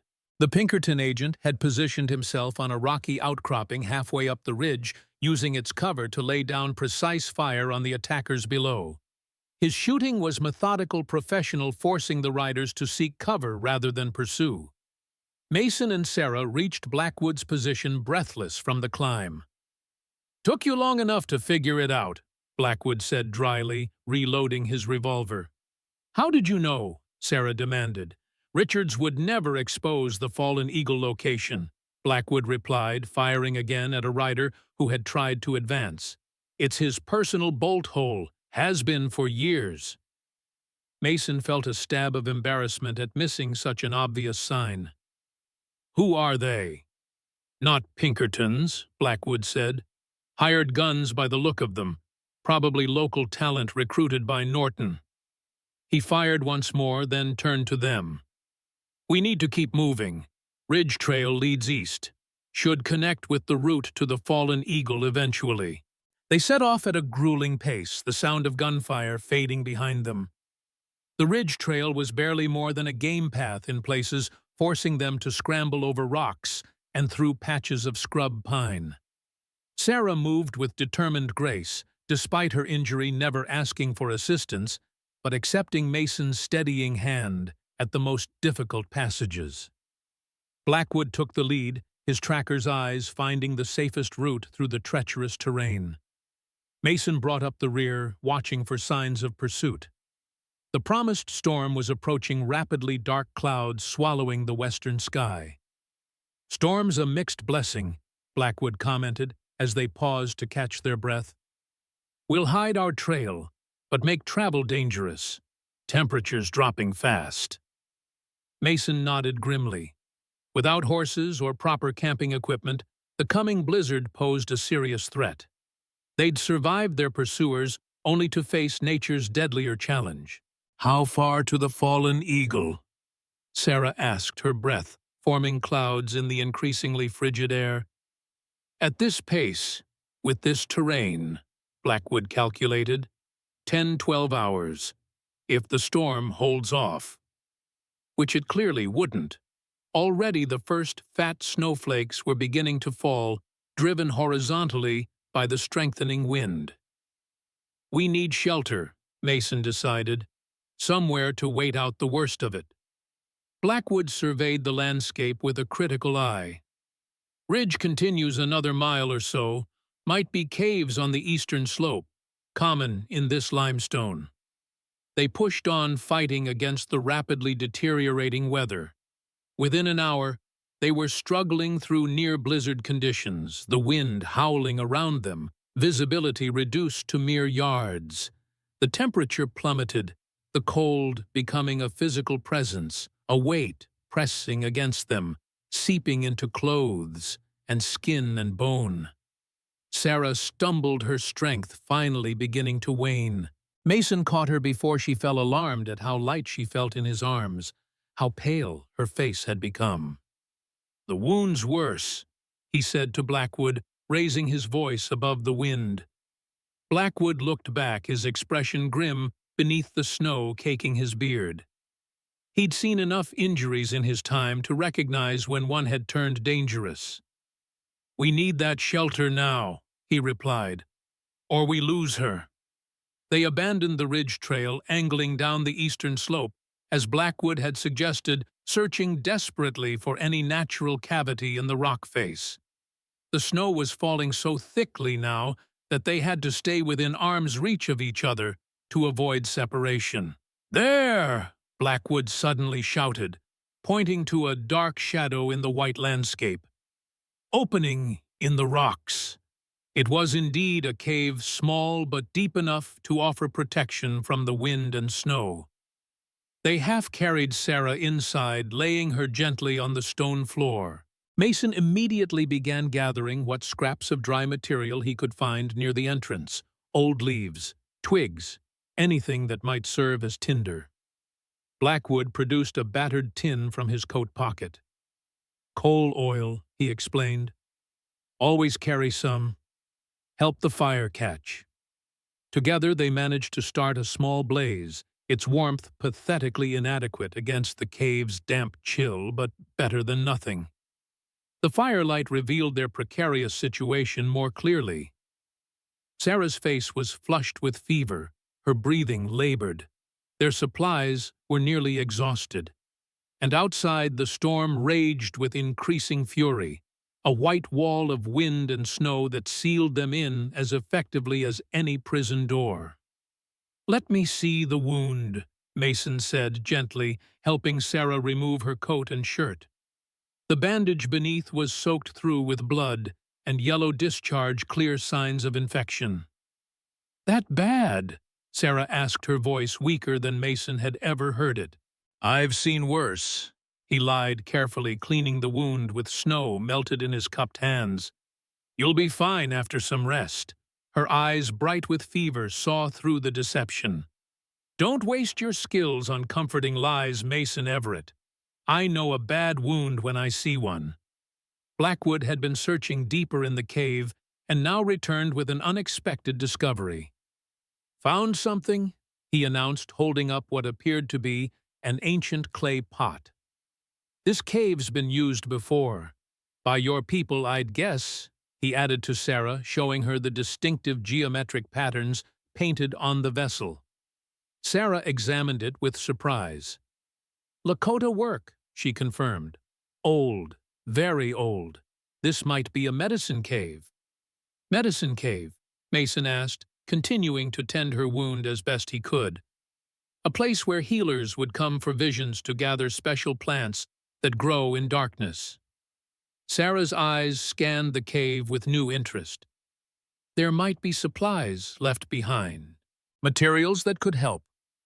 Encouraged by this possibility, they searched the cave more thoroughly. Blackwood found a cache of herbs wrapped in dried corn husks hidden in a natural shelf in the rock wall. Mason discovered a storage pit dug into the floor near the back of the cave containing what appeared to be very old blankets woven from rabbit fur. "The ancestors provide," Sarah murmured, as Mason wrapped one of the ancient blankets around her shoulders. She identified several of the herbs as medicinal, one for fever, another for pain, a third to draw infection from wounds. With Mason's help, she prepared a poultice for her shoulder and a bitter tea that she drank without complaint, despite its obviously unpleasant taste. As they worked, the howling of the storm outside grew even more intense. The small fire flickered and danced in erratic drafts, casting shifting shadows on the cave walls. "We're not going anywhere until this blows over," Blackwood observed, adding a few more carefully rationed sticks to the fire. "Might be days." "Richards will wait?" Sarah asked. Blackwood nodded. "He'll know we've been delayed by the storm. He's a patient man." "Unlike Norton," Mason added grimly. "He'll be pushing his plans forward, knowing we're trying to stop him." Sarah shifted painfully, her face serious. "We should use this time. Share what we know. Make sure that if only some of us reach Washington, the whole story can be told." The implication was clear. She feared her wound might prevent her from completing the journey. Mason wanted to object to reassure her, but he knew she was right. They needed contingency plans. "Good thinking," he acknowledged instead. "Blackwood, you start. What exactly is this Wyoming project, the full version?" Blackwood settled back against the cave wall, his face half in shadow. "It's bigger than just Norton and Western Pacific," he began. "The oil find is significant, could reshape the national economy, make certain men very wealthy. But there's more." "The military aspect," Sarah suggested. "The final pacification you mentioned." Blackwood nodded. "Certain officials see this as an opportunity to resolve the Indian problem once and for all. The reservations sit on valuable land not just for oil, but for cattle, timber, minerals. As long as the treaties stand, that wealth remains legally untouchable. So they plan to invalidate the treaties," Mason concluded. "How?" "By manufacturing a crisis," Blackwood explained. "Evidence of an uprising that threatens American settlements. Create enough fear and public outrage and Congress will authorize military action. Once the tribes are removed or—" He hesitated. "Eliminated, the land reverts to federal control." "And can be sold to the highest bidder," Sarah finished bitterly. "Exactly," Blackwood confirmed. "Western Pacific already has agreements in place. They get exclusive rights to the oil fields and railroad routes. Norton and his associates in Washington get wealthy through stock options and land speculation, and certain military careers are advanced through successful pacification operations.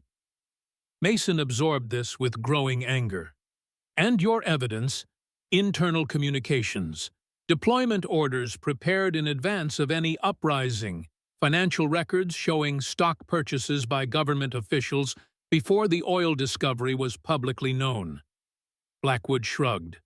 Enough to suggest conspiracy, not enough to prove it conclusively.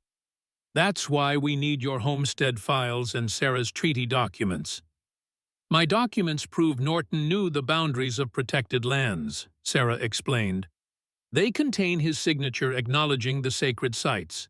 Combined with evidence of his stock holdings in Western Pacific, it establishes clear fraud and conflict of interest, Mason finished, and my homestead files show a pattern of Pinkerton working with government officials to fabricate pretexts for military action against civilians.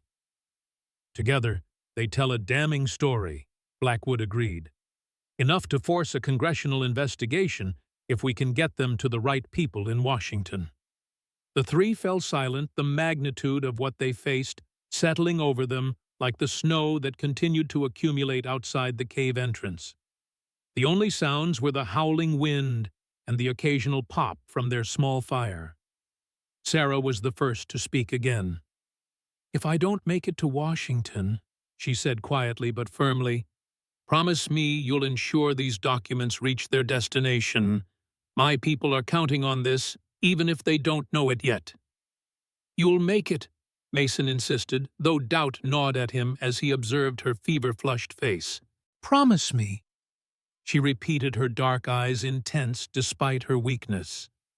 Mason met her gaze. "I promise," he said solemnly, "on my life." Blackwood added his own oath, "On my grandmother's spirit."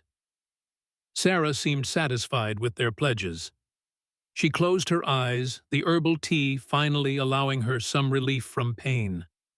Within minutes, her breathing had deepened into the rhythm of sleep. Mason and Blackwood maintained their vigil by the fire, each lost in thought. Outside, the storm raged unabated, a white fury that isolated them from the world. "She's strong," Blackwood commented after a long silence. "But that wound—" "I know," Mason replied grimly. "Without proper medical attention." He didn't finish the thought. Didn't need to. "If we lose her, we lose the treaty documents too," Blackwood pointed out. "Have you seen them? Could you testify to their contents?" Mason shook his head. "She's kept them secure. Private. I've respected that." "Noble," Blackwood acknowledged, "but possibly unwise. If something happens to her—" "Nothing will happen to her," Mason interrupted with more force than he'd intended. "We'll get her to the Fallen Eagle. Richards will have medical supplies. Then, on to Washington." Blackwood studied Mason with knowing eyes. "You've grown attached to her." It wasn't a question, and Mason didn't treat it as one. He merely stoked the fire, avoiding Blackwood's gaze. "Complicated business caring for someone in our line of work," Blackwood continued. "Distracting, dangerous." "I'm not in our line of work anymore," Mason reminded him sharply. Blackwood's laugh was soft, almost sad. "Aren't you, look at us guns secrets running from killers in a blizzard? Seems familiar to me." Mason couldn't argue with that observation. Despite 15 years of trying to leave his past behind here, he was right back in the thick of Pinkerton business. "Get some rest," he told Blackwood, changing the subject. "I'll take first watch." Blackwood nodded, settling himself more comfortably against the cave wall. Within minutes, his breathing, too, had deepened into sleep, leaving Mason alone with his thoughts and the dying fire. He moved closer to Sarah, checking her fever. Still high, but perhaps not rising further. The ancient herbs might be helping after all. Her face in repose seemed younger, the lines of determination and wariness softened by sleep. Mason found himself studying her features, the high cheekbones, the strong jaw, the curve of her lips. In their days of travel together, he'd come to admire more than her courage and intelligence. There was a depth to her, a connection to something larger than herself that Mason had never found in his own rootless existence. A sudden violent gust of wind sent snow swirling into the cave entrance, nearly extinguishing their meager fire. Mason moved quickly to shield the flames, adding a few more precious sticks from their dwindling supply. As he worked, a sound reached him, faint but distinct, carried on the wind between gusts. Not the storm. Something else. Voices. Human voices approaching through the blizzard. Mason froze, listening intently. Yes, there it came again. Men's voices calling to each other. The words were indistinct, but the tone was clear, searchers coordinating their movements. Their pursuers had found them. Mason woke Blackwood with a hand over his mouth, signaling for silence. The Pinkerton agent was instantly alert, reaching for his weapon before his eyes were fully open. "Company," Mason whispered. "Outside. Moving this way." Blackwood listened, then nodded grimly. "How many?" "Can't tell. At least 3, maybe more." They moved to the cave entrance, peering cautiously into the swirling snow. Visibility was near zero, but occasionally the wind would create momentary clearings in the white curtain. Through one such gap, Mason caught a glimpse of dark figures moving along the ridge they had descended earlier. "They're following our trail," Blackwood muttered. "Good trackers to find it in this storm." Mason did a rapid mental inventory of their situation. 2 revolvers with limited ammunition. 1 rifle. 3 exhausted people, 1 seriously wounded. A blizzard that made escape impossible. "We make our stand here," he decided. "Cave gives us cover limits, their approach angles." Blackwood nodded agreement. "Let them come to us. Use the weather to our advantage." They positioned themselves on either side of the narrow cave entrance, weapons ready. Mason had left Sarah sleeping deeper inside, hoping against hope that the confrontation might end without reaching her. The voices grew closer, more distinct now. "Tracks lead this way. Must be the cave the old-timers mentioned. Finish this and get out of this damn storm." Mason and Blackwood exchanged glances. These weren't Pinkertons.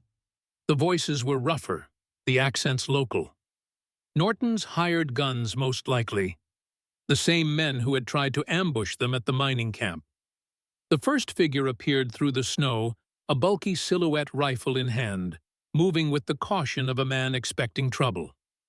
He paused just outside effective revolver range, peering toward the cave entrance. "Everett," he called, "we know you're in there. Come out and talk." Mason remained silent, measuring distances and angles. The man was still too far for an accurate shot, especially in the swirling snow. "We just want the woman and her papers," the voice continued. "You and your friend can ride away, no harm done." Still no response from within the cave. "Don't be a fool." "Everett, she's not worth dying for. Whatever she's paying you, Norton will double it." At this, Mason nearly laughed aloud.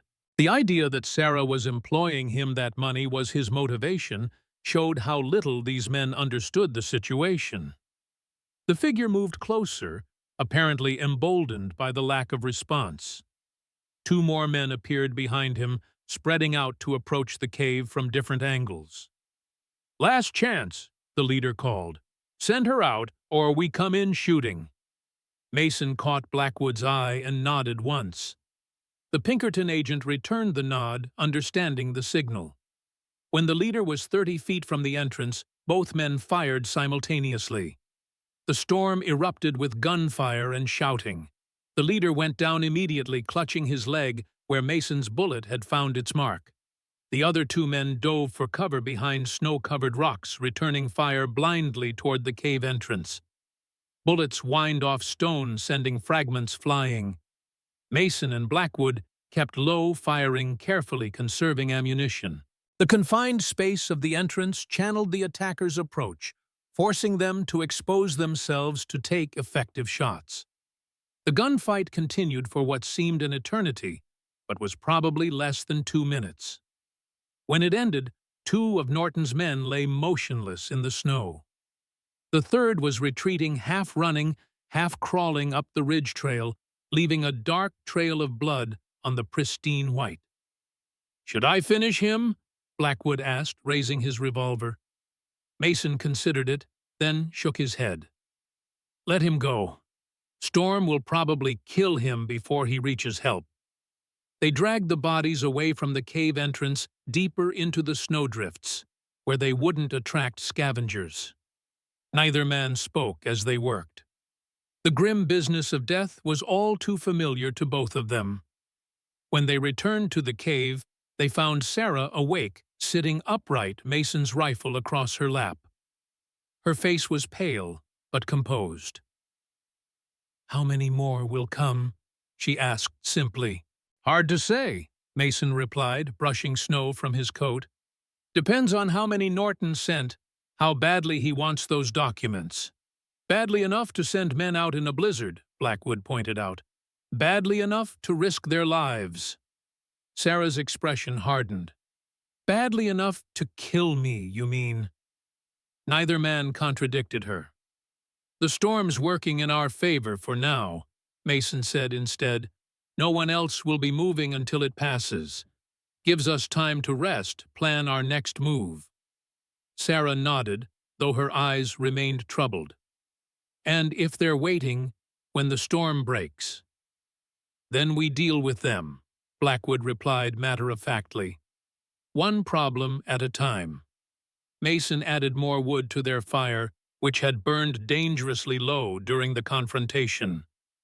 The cave seemed colder now, as if death had left its chill behind. "Rest," he urged Sarah. "Your body needs strength to fight the infection." She reluctantly lay back on the ancient blankets, her eyes already growing heavy again. The excitement of the gunfight had temporarily overcome her weakness, but now the fever was reclaiming its hold. "Don't leave me behind," she murmured, as sleep began to take her. "Promise me, Mason." "Never," he assured her, his hand finding hers in the firelight. "We finish this together." As Sarah drifted into uneasy slumber, Mason and Blackwood exchanged grim looks over her prone form. Both men recognized the reality they faced. Sarah's condition was deteriorating. The journey ahead would be arduous, even for someone in perfect health. For someone fighting infection and blood loss, "We might have to carry her," Blackwood said quietly. "Then we carry her," Mason replied, his tone leaving no room for debate. Outside, the blizzard continued its assault, shrouding the mountains in white fury. Inside, 3 unlikely allies clung to their fragile hope that when the storm finally broke, they would find the strength to continue their desperate race against death betrayal, and the powerful men determined to silence them forever. The blizzard raged for 2 days, imprisoning Mason, Sarah, and Blackwood in the ancient Lakota medicine cave. They rationed their meager supplies, carefully melting snow for water, and maintaining the small fire with what little dry wood they could scavenge from deeper recesses of the cave. Sarah's condition worsened despite their best efforts. The infection in her wound had taken firm hold, sending tendrils of poison through her bloodstream. The herb poultices seemed to help temporarily, but each time the effect wore off, the fever returned stronger than before. During her lucid moments, she continued to instruct Mason on preparing the traditional medicines, her voice growing weaker, but her spirit undiminished. "My grandmother would be amused," she remarked once, as Mason carefully applied a fresh poultice to her shoulder, to see a white man practicing Lakota healing. "Is it working?" Mason asked, his concern evident in the lines etched deep around his eyes. Sarah's smile was wan but genuine. "It's keeping me alive. For now." She looked toward the cave entrance where the storm continued unabated. "The ancestors brought us to this place. They must have a purpose. Mason wasn't sure he believed in ancestral guidance, but he couldn't deny the fortunate coincidence of finding the cave with its cache of medicinal herbs just when they needed it most. Blackwood spent much of his time scouting the perimeter of the cave, checking for signs of their attackers or new threats. During the brief lulls in the storm, he ventured out to erase any visible traces of their presence and to recover what supplies he could from the fallen men. Ammunition, a knife, a compass, and most precious of all, a small flask of whiskey that could serve as both medicine and disinfectant. On the morning of the third day, Mason woke to an unusual silence. The constant howl of the wind, their companion for so long, had ceased. He moved quickly to the cave entrance and found a transformed world outside, pristine white, blindingly bright, under a cloudless blue sky. The storm had passed, leaving behind snowdrifts taller than a man in places and a crystalline stillness that seemed almost sacred. "Beautiful," said Sarah's voice behind him, "and dangerous." Mason turned to find her standing leaning heavily against the cave wall, but upright for the first time in days. Her face was still pale, but her eyes were clear, the fever having broken some time during the night. "You should be resting," he admonished gently. "I've rested enough," she replied with characteristic determination. "We need to move while the weather holds." Blackwood joined them, surveying the snow-covered landscape with a tracker's eye. "Trail will be nearly impossible. Snow's drift-packed, 3 feet deep in places. We can't stay here," Sarah pointed out. "The storm gave us time, but Norton's men will return once they can travel." Mason knew she was right. They had survived the immediate threat, but their situation remained precarious. The fallen eagle was still at least a day's journey away through difficult terrain, made more challenging by the heavy snow. And Sarah, though improved, was far from healed. "We'll make snowshoes," he decided. "Blackwood, help me find suitable wood. Sarah, rest while you can. We leave before noon." Using branches from the stunted pines that clung to the rocky slope, and strips torn from one of the ancient blankets, they fashioned crude but serviceable snowshoes. The work was time-consuming but gave purpose to their preparations. By midday, they were ready. Sarah insisted on carrying her own satchel of documents despite Mason's objections. "I've come this far with them," she said firmly. "I'll carry them to the end." They set out under the brilliant winter sun, Mason breaking trails, Sarah in the middle, and Blackwood bringing up the rear, constantly scanning for pursuit. Their progress was slow and laborious, the improvised snowshoes allowing them to stay atop the drifts, but requiring an exhausting, high-stepped gait that quickly sapped their strength. The landscape was both beautiful and forbidding, vast white expanses interrupted by stark rock formations and scattered stands of evergreens, their branches heavy with snow. The silence was profound, broken only by the crunch of their footsteps and their labored breathing. By mid-afternoon, Sarah was struggling visibly, though she made no complaint. Mason called for a brief rest in the shelter of an overhanging cliff, where they could catch their breath out of the wind that had begun to rise again. "How much farther?" Sarah asked, sinking gratefully onto a snow-cleared rock. 5, maybe 6 miles, Mason estimated. "Terrain gets rougher ahead. Won't make it before dark." "We need to find shelter for the night," Blackwood added, passing around the canteen they'd fashioned from a hollowed gourd found in the medicine cave. "Temperature's dropping already. Be below 0 after sunset." Sarah nodded, conserving her strength by speaking little. The fever had receded, but she remained dangerously weak. The wound itself was healing, but the blood loss and infection had taken a severe toll on her reserves. After a short rest, they continued their arduous journey. The sun began its descent toward the western mountains, lengthening their shadows across the pristine snow. The wind grew stronger, picking up loose snow and whipping it into their faces. Not another storm, thankfully, but cold enough to be dangerous. As twilight approached, Blackwood spotted a cluster of large boulders ahead, arranged in such a way that they might provide shelter for the night. They made for it with renewed determination, knowing that surviving another night in the open would be challenging even for those in full health. The boulders proved to be the remains of an ancient rock slide, creating several small cave-like spaces between them. They selected the deepest one, which offered protection from the wind on 3 sides. Blackwood immediately set about gathering what wood he could find, while Mason helped Sarah settle in the most protected corner. "How's the shoulder?" he asked, carefully checking the bandage. "Better than yesterday," she replied. "Worse than tomorrow will be." Mason smiled at her stoicism. "We'll reach the Fallen Eagle tomorrow. Richards will have better medical supplies." "If he's there," Sarah reminded him. "If he hasn't been captured or killed." "Richards is hard to kill," Blackwood commented, returning with an armful of deadwood. "Stubborn as they come." They built a small fire, shielding it from view as best they could. The dancing flames provided minimal warmth, but allowed them to melt snow for drinking water and offered psychological comfort against the gathering darkness. As they huddled near the fire, sharing the last of their jerky, Sarah suddenly asked, "What will you do, Mason, after Washington, if we succeed?" The question caught him off guard. He'd been so focused on the immediate challenges of survival and reaching their destination that he hadn't considered what might come after. "I don't know," he admitted.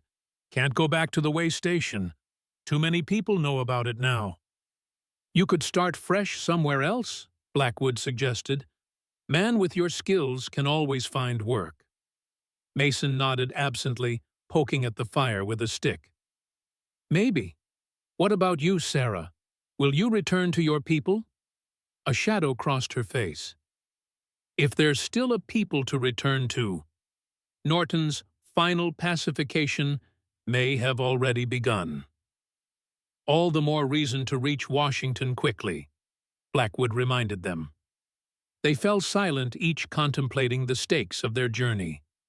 Not just their own lives, but potentially the survival of entire communities hung in the balance.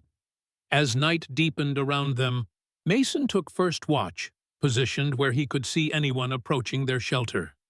Sarah slept fitfully near the fire while Blackwood cleaned and checked their weapons with methodical care. "She's quite a woman," Blackwood observed quietly, nodding toward Sarah's sleeping form. Mason didn't respond immediately, his gaze fixed on the moonlit snow beyond their shelter. "Yes," he said finally. "She is. You're thinking beyond Washington." Blackwood continued, his tone matter-of-fact. "Considering possibilities." It wasn't a question, but Mason treated it as one. "Maybe. If she survives. If any of us do." Blackwood nodded, understanding the unspoken complexities. A former Pinkerton man and a Lakota woman, the world would not make it easy for them, even if they both wanted such a connection. "Life's short," Blackwood said after a long silence. "Learned that watching men die, some things are worth the complications." He finished reassembling his revolver and set it aside. "Get some rest. I'll take watch." Mason hesitated, then nodded, moving closer to the fire. Sleep came surprisingly quickly, pulling him into darkness. He woke suddenly, every sense alert, though he wasn't immediately sure what had disturbed him. The fire had burned down to embers, casting a dim red glow over their shelter. Blackwood was still at his post, vigilant, but his posture had changed, tense, focused outward. Mason moved silently to join him. "What is it?" he whispered. Blackwood nodded toward the moonlit landscape. "Movement. Southeast ridge line. Been watching for 10 minutes." Mason peered into the darkness. At first he saw nothing. Then a flicker of movement caught his eye, a shadow shifting against the snow, then another. men moving with careful deliberation along the ridge about half a mile distant. "How many?" Mason asked, his voice barely audible. "At least 6, Blackwood replied. "Maybe more. Moving this way." Mason did a quick mental calculation. "Norton's men from the mining camp." "Don't think so. Different approach, more organized. They're using military formation." Blackwood's expression was grim. "Pinkertons. Professional team." A chill that had nothing to do with the winter night ran through Mason. A professional Pinkerton team meant serious firepower, trained men, and coordinated tactics. In their weakened state, with limited ammunition, and Sarah injured, they stood little chance in a direct confrontation. "They haven't spotted us yet," Blackwood continued, "but they're searching methodically. Won't take long to find our trail, even with the snow cover." Mason made a swift decision. "Wake Sarah. We need to move. Now." They roused Sarah, explaining the situation in hurried whispers as they gathered their few possessions. She understood immediately, asking no questions, as she secured her precious satchel of documents. "Which way?" she asked, her voice steady despite the danger. Mason and Blackwood exchanged glances. "The fallen eagle is east," Mason said. "But that's where they're coming from." "North," Blackwood suggested. "Rougher terrain, but we might lose them in the rocks. Circle back to the fallen eagle tomorrow." Mason nodded agreement. It wasn't ideal, but it offered their best chance of avoiding immediate confrontation. They slipped out of their shelter, staying low and moving as silently as the snow would allow. The moon, nearly full, cast enough light to navigate by, but also made them more visible against the white landscape. They used what cover they could find: boulders, stunted trees, shadows of ridges, making their way steadily northward away from the approaching Pinkertons. For nearly an hour, they made good progress, putting distance between themselves and their pursuers. The terrain grew increasingly difficult, a maze of rocky outcroppings and narrow ravines carved by ancient water flows. In daylight, it would have been challenging. By moonlight, it was treacherous. They were negotiating a particularly narrow passage between towering rock walls when Sarah suddenly stumbled, a soft cry escaping her before she could suppress it. Mason caught her before she fell, feeling the heat of renewed fever through her clothes. "I'm all right," she insisted, but her face told a different story. The exertion had taken its toll, and the infection was reasserting itself. Behind them, faintly but unmistakably, came the sound of men's voices. The Pinkertons had found their trail. "They're tracking us," Blackwood confirmed, his experienced ear gauging the distance. "Maybe half an hour behind." Mason made another difficult decision. "We need to split up. They're after the documents, not us personally. Sarah and I will continue north. You head east, leave a more obvious trail. Draw them away." Blackwood considered this, then nodded. "Makes sense. I can move faster alone, lead them on a wild chase." "We'll meet at the Fallen Eagle," Mason continued, "tomorrow by sunset. If one of us doesn't make it, the other continues to Washington," Blackwood finished, "with or without Richards." It was a desperate strategy, but their options were limited. Sarah started to object, but a wave of dizziness silenced her. She leaned heavily against Mason, her strength failing. "Go," Mason urged Blackwood. "And thank you." The Pinkerton agent's usually hard expression softened momentarily. "Been a long time since I did something worth thanking for." He checked his revolver one last time, then turned to Sarah. "You're the strongest person I've met, Sarah Bird woman. Keep fighting." With that, he was gone, deliberately leaving clear tracks as he headed eastward, occasionally breaking branches or disturbing snow in ways that would be obvious to trackers. Mason supported Sarah as they continued northward, their pace slowed by her weakening condition. The narrow canyon eventually opened onto a small plateau bathed in moonlight. Mason paused, surveying their options. The plateau offered no cover, making them visible to anyone following, but going around would cost precious time they didn't have. "We have to cross," he decided. "Quickly." They had made it halfway across the exposed ground when Sarah's legs gave out completely. She collapsed against Mason, her breathing labored, her skin burning with fever. "I can't," she gasped. "You have to go on without me." "Not happening," Mason replied firmly, gathering her into his arms. She felt impossibly light, as if the sickness had burned away her substance along with her strength. He carried her across the remainder of the plateau, his own exhaustion forgotten in the desperate need to reach safety. The documents she carried could save thousands of lives. Her own life had become precious to him in ways he wasn't ready to examine. Failure was not an option he would consider. On the far side of the plateau, the land dropped away steeply. Mason paused at the edge, looking for a safe descent route. What he found instead sent his heart plummeting. The plateau ended in a sheer cliff, dropping at least 100 feet to a snow-covered valley below. There was no way down, except to retrace their steps directly toward their pursuers. "We're trapped," Sarah murmured, her fever-bright eyes taking in their predicament. Mason refused to accept defeat. "There has to be another way." He scanned the cliff edge, searching for any possible descent route. About 50 yards to their right, a narrow game trail zigzagged down the cliff face. It was dangerous, barely wider than a man's foot, in places with a fatal drop awaiting any misstep, but it offered their only chance. "Hold on to me," Mason instructed, helping Sarah to her feet. "One step at a time. We can make it." They moved carefully along the cliff edge toward the trail. Sarah summoned remarkable strength from some hidden reserve determined not to be the cause of their capture.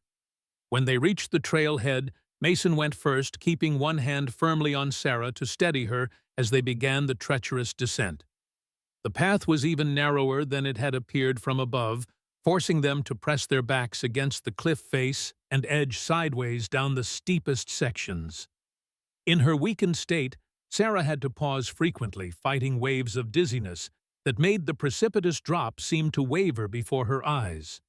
They were perhaps halfway down when voices reached them from the plateau above. Their pursuers had arrived. "Tracks end here," a man called. "They must have gone over the edge." "Spread out," ordered another voice, authoritative and cold. "Find where they went down." Mason and Sarah froze, pressing themselves against the rock face, hoping the shadows would hide them from view. For long, agonizing minutes, they remained motionless as the Pinkertons searched the cliff edge above them. "Here, found a trail," the shout came from directly above their position. Mason looked at Sarah, saw the resignation in her eyes. They couldn't outrun their pursuers now, not with Sarah barely able to stand. But perhaps they could still salvage something from their failure.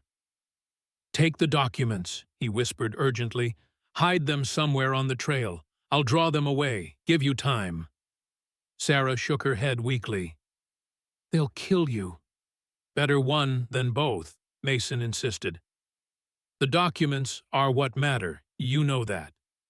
Before she could protest further, the distinctive sound of a rifle being cocked echoed from above. "We see you down there," called the authoritative voice. "There's nowhere to go. Come back up nice and slow or we start shooting." Mason weighed their options, found them non-existent. The trail was too narrow to defend the drop, too sheer to risk in the dark. They were, as Sarah had said, trapped. "All right," he called back. "We're coming up. The woman's injured. We'll need time." "You have 2 minutes," came the reply. "Then we start shooting." With no choice, they began the difficult climb back up the narrow trail, Mason supporting Sarah as best he could on the treacherous path. When they reached the top, they found 6 men waiting for them, rifles and revolvers trained on their every movement. The leader stepped forward, a tall, lean man with cold eyes and a thin scar running from his left eyebrow to his jawline. Mason recognized him immediately. Victor Holloway Pinkerton's master tracker and manhunter, renowned for always bringing in his quarry dead or alive. "Mason Everett," Holloway said, his voice emotionless. "And Sarah Bird, woman, you've led us a merry chase." "Holloway," Mason acknowledged, positioning himself slightly in front of Sarah. "Still doing other men's dirty work, I see." The Pinkerton agent's expression didn't change. "Where's Blackwood?" "Gone," Mason replied. "With the documents. You're too late." Holloway studied him for a moment, then smiled thinly. "A brave attempt, Everett, but I don't believe you." "Search them," he ordered his men. Two Pinkertons moved forward, roughly patting down Mason and then turning to Sarah. She stood with dignity, despite her weakness, as they searched her, finding the satchel of documents secured inside her coat. "Well, well," Holloway said as one of his men handed him the satchel. "It seems you were lying, Everett. I'm shocked." His sarcasm carried an edge of genuine contempt. "What happens now?" Mason asked, already knowing the answer. "Now you both have unfortunate accidents," Holloway replied matter-of-factly. "Fell from the cliff while trying to evade lawful pursuit. Tragic, but not uncommon in this treacherous country." He gestured to his men. "Take them to the edge." Mason felt a cold resignation settle over him. After everything they'd survived to end like this, pushed from a cliff in the Wyoming wilderness, their evidence never reaching Washington, their deaths classified as accidents in some dusty Pinkerton file. Norton and his conspirators would proceed with their plans unopposed. The Lakota and other tribes would face final pacification, while the land was stripped of its resources for the enrichment of distant men in comfortable offices. As the Pinkertons moved to grab them, Mason made a last desperate decision. "The documents aren't complete," he said quickly. "What she carries is only half the evidence." Holloway paused, a flicker of interest crossing his impassive face. "Explain." "The treaty maps prove Norton's fraud, yes," Mason continued. "But the real evidence, the proof of the Wyoming project and who's behind it, that's hidden elsewhere. Insurance in case we were caught." "He's lying," one of the other agents said, "trying to buy time." Holloway raised a hand for silence, his eyes never leaving Mason's face. "Where is this other evidence?" "I'll take you to it," Mason offered, "in exchange for her life." "Mason, no!" Sarah protested weakly. "Be quiet," he told her, his voice gentle despite the harsh words. "This is the only way." Holloway considered the proposition clearly, weighing the potential value of additional evidence against his orders to eliminate both fugitives. "And if I agree to let her go, you'll cooperate fully. Show us everything." Mason nodded. "You have my word." A cold smile touched Holloway's lips. "The word of a traitor to the agency, not worth much." "Worth more than yours," Mason countered. "At least I betrayed Pinkerton for my conscience. What's your excuse for becoming Norton's errand boy?" Anger flashed in Holloway's eyes, a crack in his professional facade. $20,000 a year, he snapped. "That's my excuse. More than you'll earn in a lifetime running that pathetic way station." "So it is about money," Mason said with disgust. "Always suspected you could be bought, Holloway." The Pinkerton leader's hand twitched toward his revolver, then steadied. "You're not worth the bullet," he said coldly. "The cliff will do just fine." He nodded to his men, who moved to grab Mason and Sarah. They struggled briefly, but in their weakened state, resistance was futile. "Wait," Holloway ordered, as his men dragged the captives toward the cliff edge. I want to see what's in this satchel first. Make sure we have what we came for. He opened the leather bag, removing several rolled parchments. By the light of a lantern held by one of his men, he examined the documents with growing satisfaction. Original treaty maps, he confirmed. Norton's signature acknowledging the boundaries. Witness statements. He nodded, pleased. This will burn nicely. Those are federal documents, Sarah said, her voice weak but defiant. Destroying them is a federal crime. Holloway laughed. Add it to my tab. I doubt the judge will mind considering who signs his paycheck. He carefully returned the documents to the satchel. Now, time to conclude our business. As the Pinkertons moved to position Mason and Sarah at the cliff edge, a single gunshot cracked through the night air. One of Holloway's men cried out, clutching his shoulder as he fell to his knees. Chaos erupted instantly. The Pinkertons scattered, seeking cover, weapons drawn. Two more shots rang out in quick succession, forcing the agents to keep their heads down. Blackwood, Mason whispered, hope surging through him. His friend hadn't abandoned them after all. Taking advantage of the confusion, Mason pulled Sarah away from the cliff edge, seeking shelter behind a large boulder. The Pinkertons were focused outward now, firing blindly into the darkness where the shots had originated. Stay here, Mason told Sarah, positioning her in the deepest shadow of the boulder. Don't move unless I call for you. She nodded, her face pale in the moonlight, but her eyes alert. The immediate threat of death had temporarily burned away the fog of fever, giving her one last reserve of strength. Mason crouched, waiting for his opportunity. Holloway had dropped the satchel of documents in the initial confusion, and it now lay tantalizingly exposed on the ground between the opposing forces. If he could reach it— Another shot rang out closer this time, followed immediately by the distinctive sound of a Winchester repeating rifle. Not Blackwood's weapon. Someone else had joined the fight.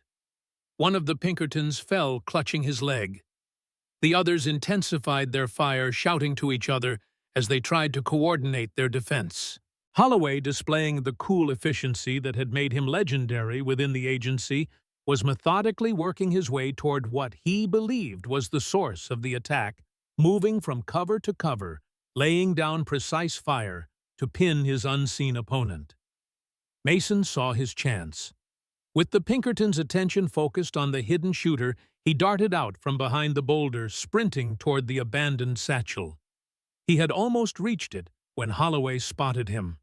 The Pinkerton leader swung his revolver around, taking careful aim. "Everett!" he shouted in warning. Mason dove for the satchel as Holloway fired. The bullet kicked up snow inches from Mason's outstretched hand. He rolled, clutching the precious documents, seeking cover that wasn't there. Holloway advanced, his revolver trained on Mason's prone form. "Enough games," he snarled. "Drop the satchel, or I put a bullet in your head right now." Mason froze, calculating his options, and finding none. He was exposed, weaponless, with nowhere to run. "I said drop it," Holloway repeated, cocking his revolver. A new voice rang out from the darkness beyond the plateau's edge. "You first, Holloway!" The Pinkerton leader whirled toward the sound, his revolver tracking the movement. A figure rose from just below the cliff edge, a man pulling himself up from the narrow trail, a rifle balanced precariously in one hand. Richards, Mason's old friend from Pinkerton days, leveled his Winchester at Holloway.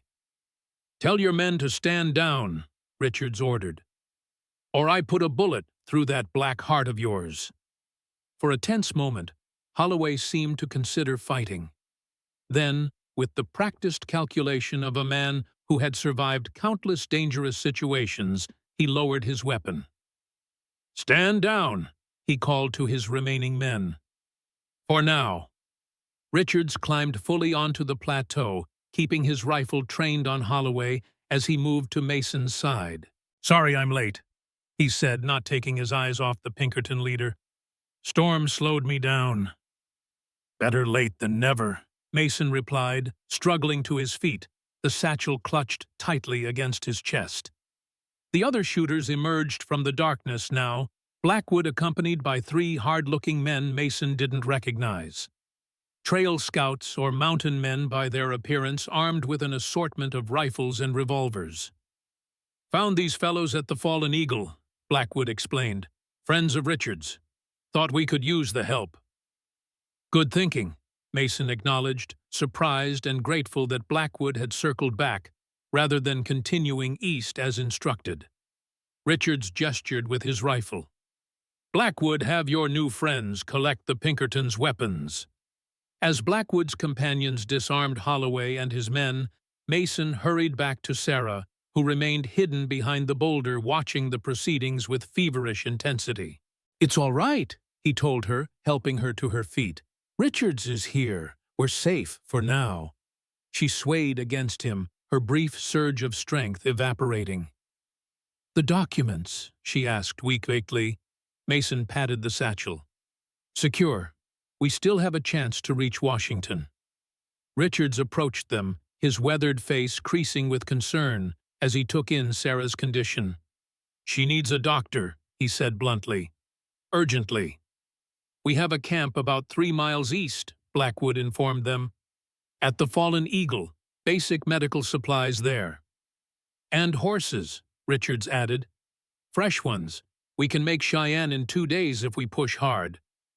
Mason looked down at Sarah, noting the gray pallor beneath her bronze skin, the glitter of fever in her dark eyes.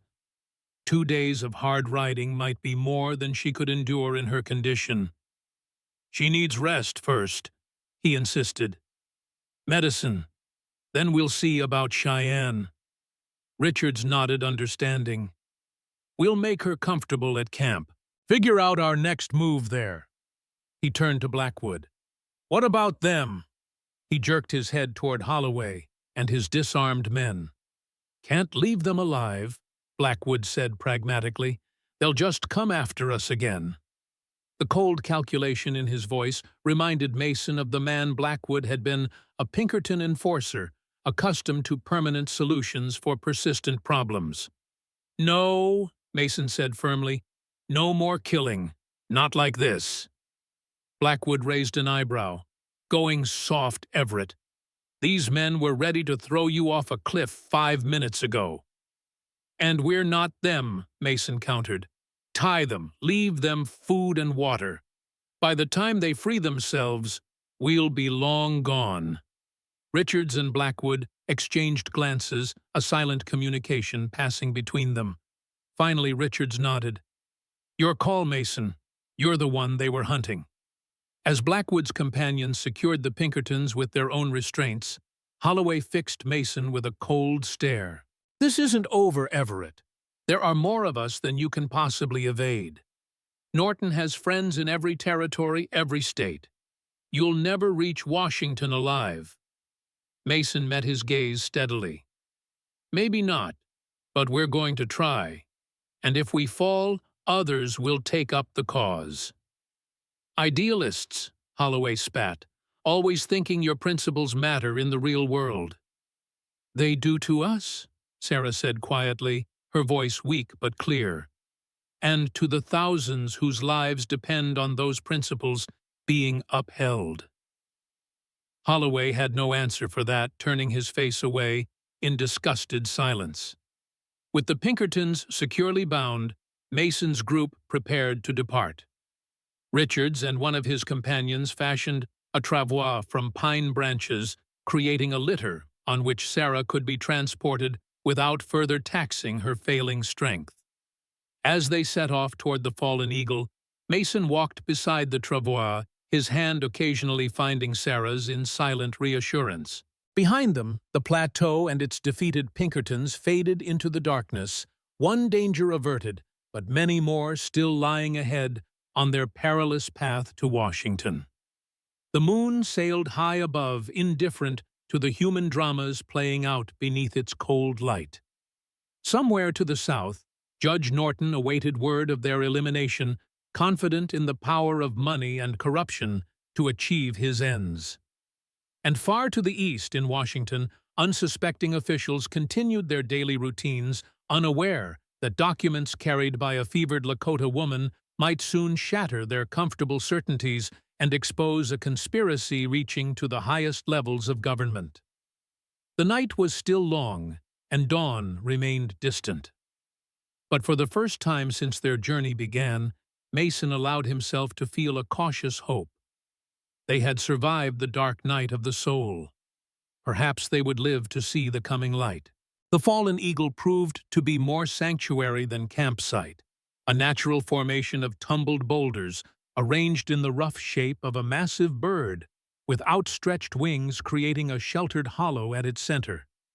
Here, Richards had established a well-supplied base, hidden from casual observation and defensible if discovered. Mason carried Sarah into this sanctuary just as dawn began to lighten the eastern sky. She had lapsed into semi-consciousness during their journey, her breathing shallow, her skin burning with renewed fever. Richards had a canvas tent erected in the most protected corner of the hollow, equipped with blankets, medical supplies, and a small stove that radiated welcome heat. "Get her inside," Richards directed. "I've got medicines, bandages, even some laudanum if the pain's bad." Mason laid Sarah gently on the makeshift cot, alarmed by how little she seemed to weigh, how fragile she felt in his arms. The strong, proud woman, who had faced down Judge Norton in Redemption's town hall, seemed to have diminished, burned away by infection and exhaustion until only a shadow remained. Richards examined her wound with practiced efficiency. In his years with Pinkerton, he had seen enough gunshot injuries to qualify as an informal field surgeon. "Infection's bad," he confirmed grimly, "but not beyond hope. I've seen men survive worse." "What can we do?" Mason asked, his voice roughened by fatigue and worry. "Clean it properly, get medicine into her, and pray if you're the praying kind." Richards began preparing a solution of carbolic acid to cleanse the wound. "The rest is up to her strength and will." Mason knew Sarah had both in abundance, but even the strongest spirit had its limits. He watched as Richards carefully removed the makeshift bandages, cleansed the angry red wound, and applied fresh dressings soaked in antiseptic. Throughout the procedure, Sarah stirred only once, her eyes fluttering open briefly to fix on Mason's face before closing again. But that momentary connection reassured him she was still fighting, still present. When Richards had finished his ministrations, Mason stepped outside to where Blackwood and the others were gathered around a small, sheltered fire. The morning had broken clear and cold, the sun glinting blindingly off the snow-covered landscape. "How is she?" Blackwood asked, offering Mason a tin cup of steaming coffee. "Holding on," Mason replied, accepting the cup gratefully. "Richards thinks there's hope." Blackwood nodded, his usual stoicism softened by genuine concern. "She's tough. Tougher than most men I've known." "What's our next move?" Mason asked, turning to Richards, who had joined them at the fire. Richards squatted on his haunches, warming his hands. He was older than Mason remembered. Gray now dominated his once dark beard, and deep lines mapped his weathered face. But his eyes retained the sharp intelligence that had made him one of Pinkerton's most effective operatives. "Holloway and his men will be loose by nightfall," Richards said, getting straight to business. "They'll head for Rawlins to telegraph Norton and organize a larger search party. So we need to move quickly," Mason concluded. "Yes and no," Richards replied. "We need to reach Washington absolutely, but Sarah can't travel yet, not on horseback, not in this condition." Mason knew he was right. Even with the travois, the journey had clearly worsened Sarah's condition. Attempting to transport her hundreds of miles in her current state would likely kill her. "How long?" he asked. Richards shrugged. 2 days minimum before she should be moved. Maybe 3. And even then, it'll be risky. "We don't have 3 days." Blackwood pointed out. Norton's men will have this entire region locked down by then. Every pass watched, every station monitored. The grim assessment hung in the air. Their options were narrowing by the hour. What about the Union Pacific? Mason suggested. If we could reach the railway at Rawlins, too dangerous, Richards countered. Norton practically owned the Union Pacific Security Force in this territory. They'd be waiting for us. They fell silent, each man contemplating the seemingly impossible situation. The documents Sarah carried were vital evidence of fraud and conspiracy that could save thousands of lives and land. But the woman herself had become equally important to Mason in ways he was only beginning to understand. We split up, Mason said finally. I'll stay with Sarah. The rest of you take the documents to Washington. Richards and Blackwood exchanged glances. That's not what she would want, Blackwood said quietly. She's risked everything to personally deliver those documents. She can't deliver anything if she's dead, Mason replied sharply. Then, moderating his tone, the documents are what matter. Getting them to Washington is the priority. And what happens to you and Sarah? Richards asked. Holloway will tear this territory apart looking for you. Mason had already considered this. We hide, change direction, head west instead of east. Maybe California, once she's stronger. It was a desperate plan born of limited options. Both Richards and Blackwood clearly recognized its flaws, but neither immediately offered a better alternative. After a moment's consideration, Richards spoke again. There might be another way. A compromise. He outlined his proposal. Blackwood and two of Richards's men would take the original documents and head for Washington, immediately traveling light and fast. Meanwhile, Richards had a camera, a compact Kodak, that could create photographic copies of the key documents. Mason would remain with Sarah at the Fallen Eagle until she was strong enough to travel. Then, with Richards as guide, they would follow a different route to Washington, carrying the photographic copies as backup, in case Blackwood's group was intercepted. 2 chances instead of 1, Richards concluded, and Sarah gets to recover properly before traveling. Mason considered the plan. It wasn't perfect. Nothing about their situation was, but it offered a reasonable balance between their competing priorities, getting the documents to Washington and keeping Sarah alive. It could work, he acknowledged. But the photographic copies, will they hold up as evidence? Not as well as the originals, Richards admitted. But combined with your homestead files and my own documentation of the Wyoming project, they'll be enough to force an investigation. And that's all we need to get the right people asking the right questions.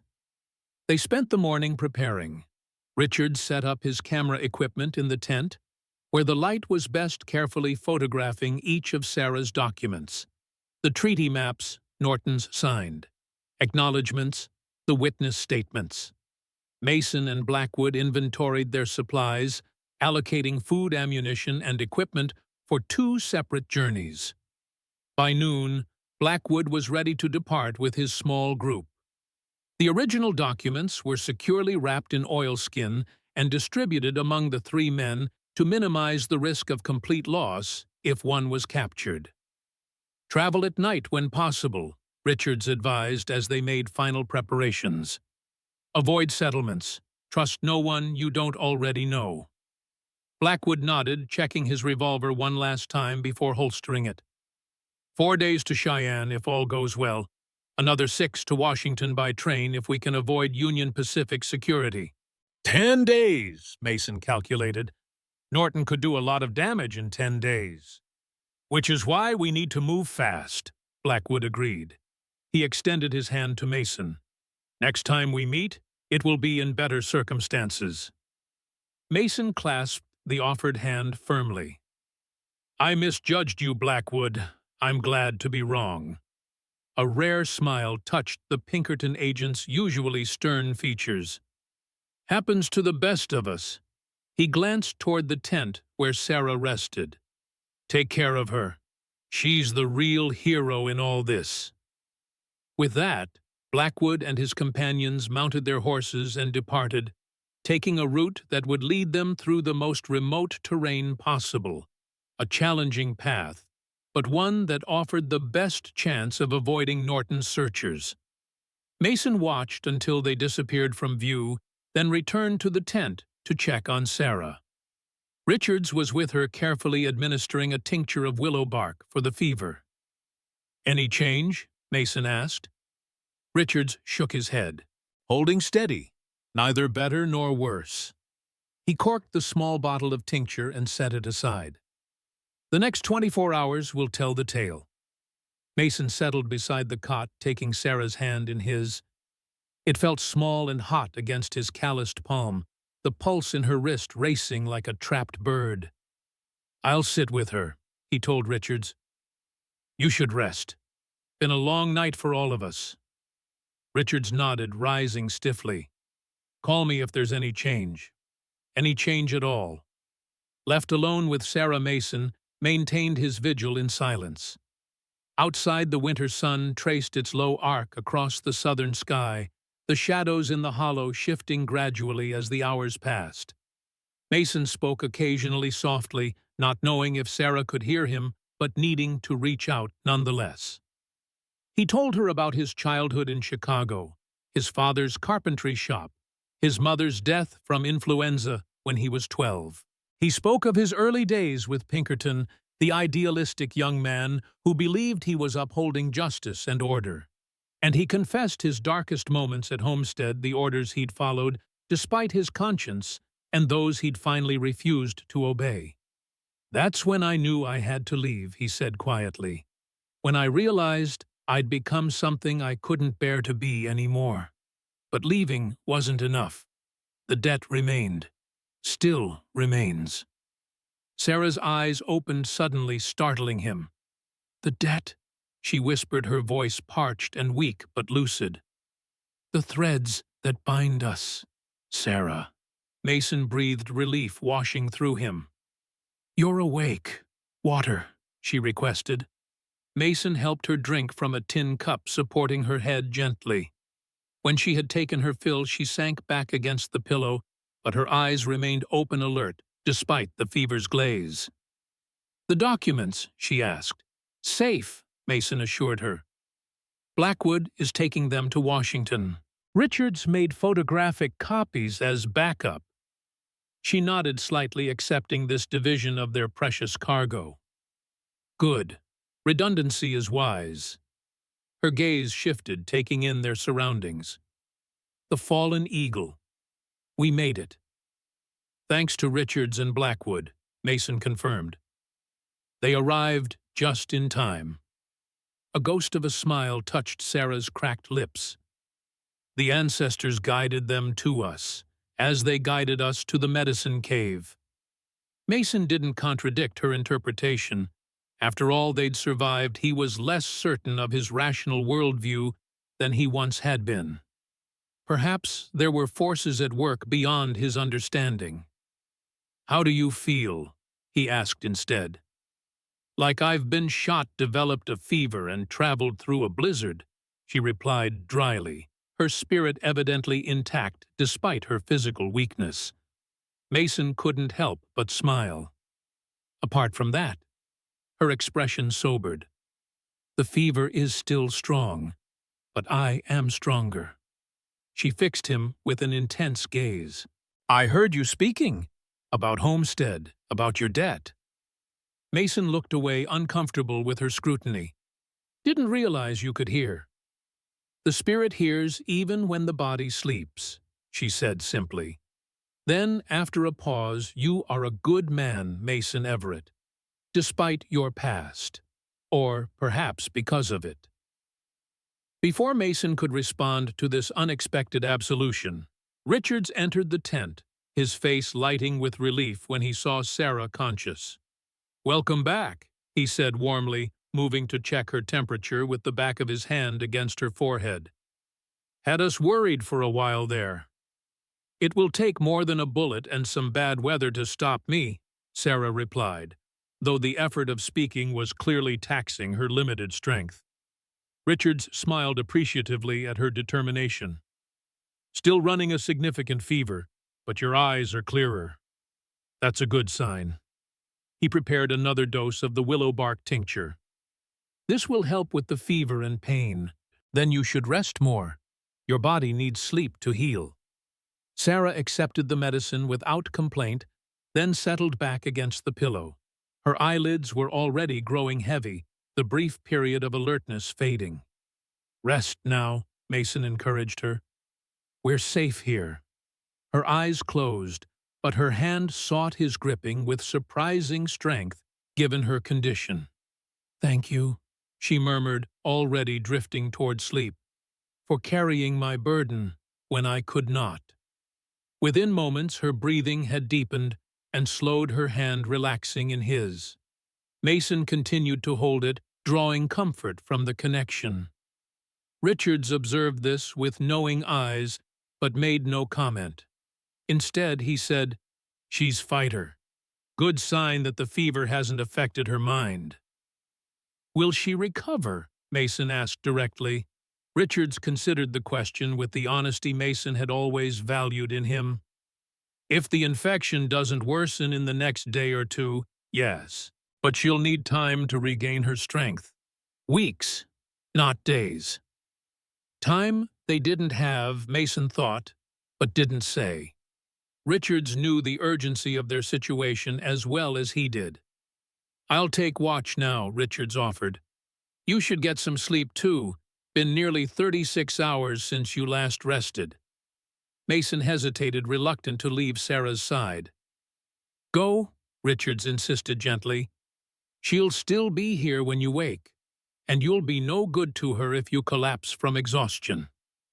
Recognizing the wisdom in his friend's advice, Mason finally relinquished his post. He stretched out on a bedroll near the tent's entrance, intending to close his eyes for just a moment. Exhaustion claimed him, instantly pulling him into dreamless darkness. When Mason woke, the quality of light had changed completely. Golden afternoon had given way to the blue-gray dimness of twilight. He sat up abruptly, disoriented by the passage of time. "Easy," said Richards from his position beside Sarah's cot. "Everything's quiet, no sign of pursuit. Sarah's been sleeping peacefully." Mason rubbed his face, shaking off the heaviness of deep sleep. "How long was I out?" "About 6 hours," Richards replied. "Needed it by the look of you." Mason moved to check on Sarah. Her breathing seemed easier, and when he touched her forehead, her skin felt cooler than before. The fever was breaking. "The medicine's helping," Richards confirmed, noting Mason's assessment. Another day of rest, and she might be strong enough for cautious travel. This was better news than Mason had dared hope for. "Any word from Blackwood?" Richards shook his head. "Too soon, but no news is good news at this stage." They shared a simple meal of jerky and hardtack supplemented with coffee that Richards had kept hot on the small stove. As they ate, Richards outlined his proposed route to Washington, a circuitous path that would take them north into Montana Territory, before swinging east to avoid the areas most likely to be watched by Norton's men. "Longer journey," he acknowledged, "but safer, and we can travel by stages, allowing Sarah to rest as needed." Their planning was interrupted by the sound of approaching horses, multiple riders moving at speed toward the fallen eagle. Richards was on his feet instantly, revolver drawn. "Stay with her," he ordered Mason. "I'll check it out." Before Richards could reach the tent entrance, however, one of his men burst in breathless with urgency. "Riders coming," the man reported. "At least a dozen, armed." "Norton's men?" Mason asked, reaching for his own weapon. "Don't think so," the man replied. "They're flying cavalry pennants. U.S. Army." Mason and Richards exchanged puzzled glances. The Army's presence was unexpected and concerning. While they weren't working directly for Norton military units in this region, often cooperated with civilian authorities, including Pinkerton agents. Could be legitimate patrol, Richards said doubtfully, or could be part of Norton's final pacification force. Either way, their small group couldn't hope to outfight or outrun a cavalry unit. They needed to know the soldiers' intentions before deciding how to respond. "I'll meet them," Mason decided. "Find out what they want. You stay with Sarah, be ready to move her if necessary." Richards nodded reluctantly, clearly unhappy with the plan, but seeing no better alternative. "Be careful, if it goes bad." "I know," Mason said grimly. "Get her out the back way. Head north, as planned." With that, he stepped out into the gathering dusk, moving to the edge of the hollow, where he could observe the approaching riders while remaining partially concealed. The cavalry unit came into view minutes later. 14 riders in the distinctive blue uniforms of the U.S. Army, led by an officer whose insignia identified him as a captain. They approached cautiously, clearly aware they were entering potentially hostile territory. When they were within hailing distance, Mason stepped into full view, his hands conspicuously empty. "That's far enough," he called. "State your business." The captain raised a hand, signaling his men to halt. He rode forward alone, stopping about 20 yards from Mason. "Captain Robert Hargrove, 7th Cavalry," he announced. "Looking for Mason Everett and Sarah Birdwoman." Mason's wariness increased. "Why, my ear?" "Orders from Washington," the captain replied. "Direct telegraph from the Secretary of the Interior to Fort Laramie, then to us at Outpost 27. Mason remained skeptical. "What sort of orders?" "To locate and escort you to Cheyenne, where a special train is waiting." The captain reached into his saddlebag and removed an official-looking document which he held up. "I have written authorization here." This was unexpected and potentially alarming. How did Washington know they were here? How had the Secretary of the Interior become involved? It could be a trap. Norton had friends in high places, but it could also be legitimate. Something might have happened to change the political landscape since they'd been isolated in the wilderness. "Wait there," Mason instructed the captain. "I need to confer with my associates." He backed carefully toward the tent, never turning his back on the cavalry unit. Inside, he found Richards already preparing Sarah for possible evacuation, gathering the photographic copies of the documents and essential supplies. "Army claims to have orders from the Secretary of the Interior," Mason reported quickly. "Says they're to escort us to Cheyenne for a special train to Washington." Richards's eyebrows shot up in surprise. "That's unusual and suspicious." "Could Norton have arranged this?" Mason asked. Richards considered the possibility. Possible but risky for him. Using the U.S. Army for a false flag operation would be a serious crime even with his connections. So it might be legitimate. Might be, Richards allowed. But how would Washington even know we're here? Blackwood can't have reached them yet. Sarah, who had been listening to this exchange with alert attention despite her weakness, spoke up. "There's one way to find out." She gestured toward the tent entrance. "Invite the captain in. Alone." Mason and Richards exchanged glances, considering the suggestion. It was risky, but it would allow them to assess the situation more directly without exposing their entire position. "Worth a try," Mason decided. "Richards, keep your men ready for anything." He returned to the edge of the hollow and called to the waiting captain. "You can approach, alone. Leave your sidearm with your men." Captain Hargrove hesitated, then nodded. He handed his revolver to his sergeant and dismounted, walking the remaining distance to where Mason waited. "This way," Mason directed, leading the officer to the tent. Inside, Richards had positioned himself protectively near Sarah, who had managed to sit up supported by blankets. Despite her illness, she projected a quiet dignity that seemed to impress the captain as he entered and removed his hat respectfully. "Ma'am," he acknowledged. Mr. Everett, I'm Captain Robert Hargrove. You mentioned orders from the Secretary of the Interior, Mason prompted. Let's see them. Hargrove handed over the document he'd displayed earlier. Mason examined it carefully. Official War Department letterhead, proper seals and signatures, and clear instructions to locate and escort one Mason Everett and one Sarah Bird woman to Cheyenne for immediate transport to Washington. Seems in order, Mason admitted, passing the document to Richards for his assessment. But it doesn't explain how Washington knew where to find us, or why they're suddenly interested in our journey.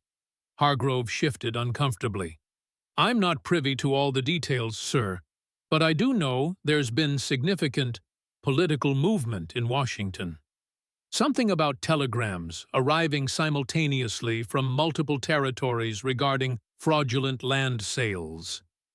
Mason, Richards, and Sarah exchanged startled glances. This was unexpected news. What kind of telegrams? Richards asked sharply. As I said, I don't have details, Hargrove replied, but my commanding officer mentioned that several Indian Bureau agents had sent identical warnings about something called the Wyoming Project. Apparently it caused quite a stir. The secretary himself is involved now. The implications were staggering. Someone had coordinated with multiple Indian Bureau agents to send simultaneous warnings about the Wyoming Project, creating enough official alarm to bypass Norton's influence and reach the highest levels of government. Richards, Mason said quietly. Did you? Richards nodded, a small smile playing at the corners of his mouth. Insurance policy. Been cultivating contacts in the Indian Bureau for years. Set it up before I came to find you. If I didn't telegraph them by a certain date, they were to send what evidence I'd already collected to their superiors.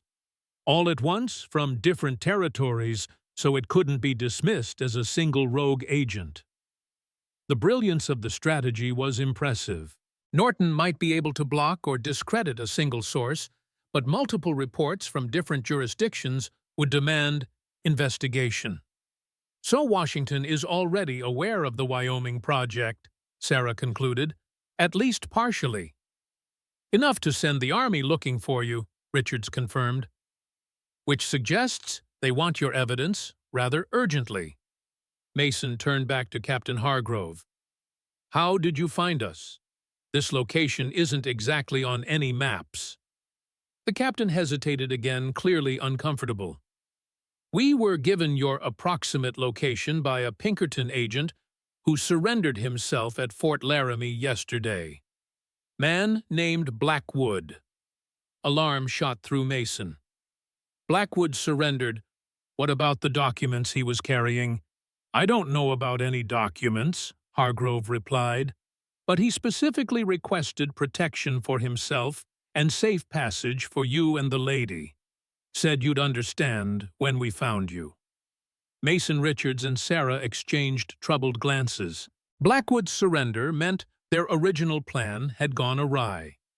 But his actions directing the army to their location, while apparently not mentioning the documents, suggested he was still trying to protect their mission. Did he say anything else? Richards pressed. Hargrove thought for a moment. Only that Norton moved faster than expected. Does that mean something to you? It did, and it was troubling.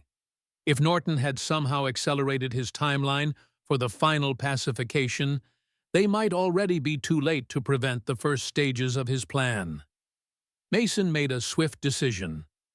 We'll accompany you to Cheyenne, Captain, but we need to depart immediately.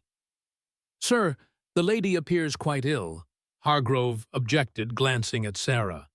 Perhaps she should— I will travel, Sarah interrupted firmly. This matter cannot wait.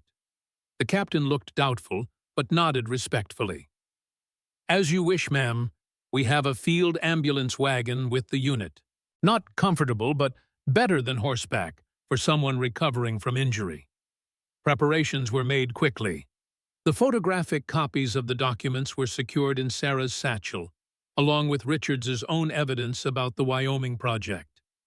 Within the hour, they were underway, Sarah installed as comfortably as possible in the ambulance wagon, Mason riding beside it, and Richards conferring with Captain Hargrove at the head of the column. They traveled through the night, the cavalry setting a pace that was urgent without exhausting the horses. By dawn, they had covered significant ground, the mountains giving way to rolling foothills as they approached the more settled regions of eastern Wyoming. Sarah endured the journey with stoic determination, though Mason could see the toll it was taking on her still recovering body. Whenever they stopped briefly to rest the horses, he checked on her, offering water and what comfort he could. During one such stop, as pink light spread across the eastern horizon, she gazed at him with unusual intensity. "We might actually succeed," she said wonderingly. "Against all odds, we might reach Washington in time." "Thanks to Richards's foresight," Mason acknowledged, "and Blackwood's sacrifice." "And your courage," Sarah added softly. "You could have given me up to Holloway on that cliff. Saved yourself." Mason shook his head. "Never crossed my mind." A smile touched her cracked lips. "I know. That's why I—" She hesitated, then finished, "That's why I'm grateful to have met you, Mason Everett." Something in her tone suggested she had intended to say something different, but Mason didn't press.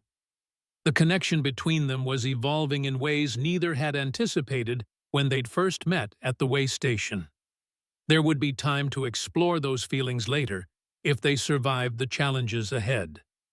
Their journey continued through the day and into a second night. Captain Hargrove pushed his men and horses hard, clearly understanding the urgency of their mission. By dawn of the second day, they caught sight of Cheyenne in the distance, a sprawling railroad town that served as Wyoming's territorial capital. As they approached the city, Mason observed increased military presence. Cavalry patrols, checkpoints on major roads, armed guards at government buildings. Something significant was happening beyond their own small drama. At the Union Pacific Station, they found further evidence of unusual circumstances: a private train under steam, heavily guarded by both Army personnel and federal marshals. As Captain Hargrove led them onto the platform, a distinguished-looking gentleman in formal attire stepped forward to meet them. "Mr. Everett, Ms. Bird, woman, I'm Frederick Harrison, Special Envoy from the Department of the Interior. We've been expecting you." Mason regarded the man warily, still not entirely convinced this wasn't some elaborate trap. "Where's Blackwood?" he asked directly. "Agent Blackwood is already en route to Washington," Harrison replied smoothly, along with the documents he was carrying. He provided a full deposition before departing. This was encouraging news, suggesting that Blackwood had indeed reached safety with the original evidence. Mason relaxed slightly, but remained cautious. "What's happening here?" he asked, gesturing toward the unusual security arrangements. "Why all the military presence?" Harrison's expression grew serious. 3 days ago, Judge Norton issued orders for what he termed a security action against several Lakota encampments near the Black Hills, claimed they were planning hostilities against settlers. Sarah stiffened in the ambulance wagon, her face paling further. "The final pacification," she whispered. Harrison nodded grimly. Fortunately, Agent Blackwood's arrival at Fort Laramie coincided with Richards's activated warning system through the Indian Bureau. The commanding officer there had received enough conflicting information to hesitate in supporting Norton's action. He telegraphed Washington for clarification. "And?" Mason prompted. "And the Secretary himself countermanded Norton's orders pending investigation. The military is currently securing the territory and preventing any unauthorized actions against the reservations." Relief washed through Mason. They had succeeded at least partially. Norton's immediate plans had been thwarted, giving them time to present the full evidence in Washington. "Norton won't take this lying down," Richards warned. "He has powerful allies." "Indeed he does," Harrison agreed. "Which is why we need to get you and your evidence to Washington immediately." The Secretary is convening an emergency hearing before the Senate Indian Affairs Committee in 3 days.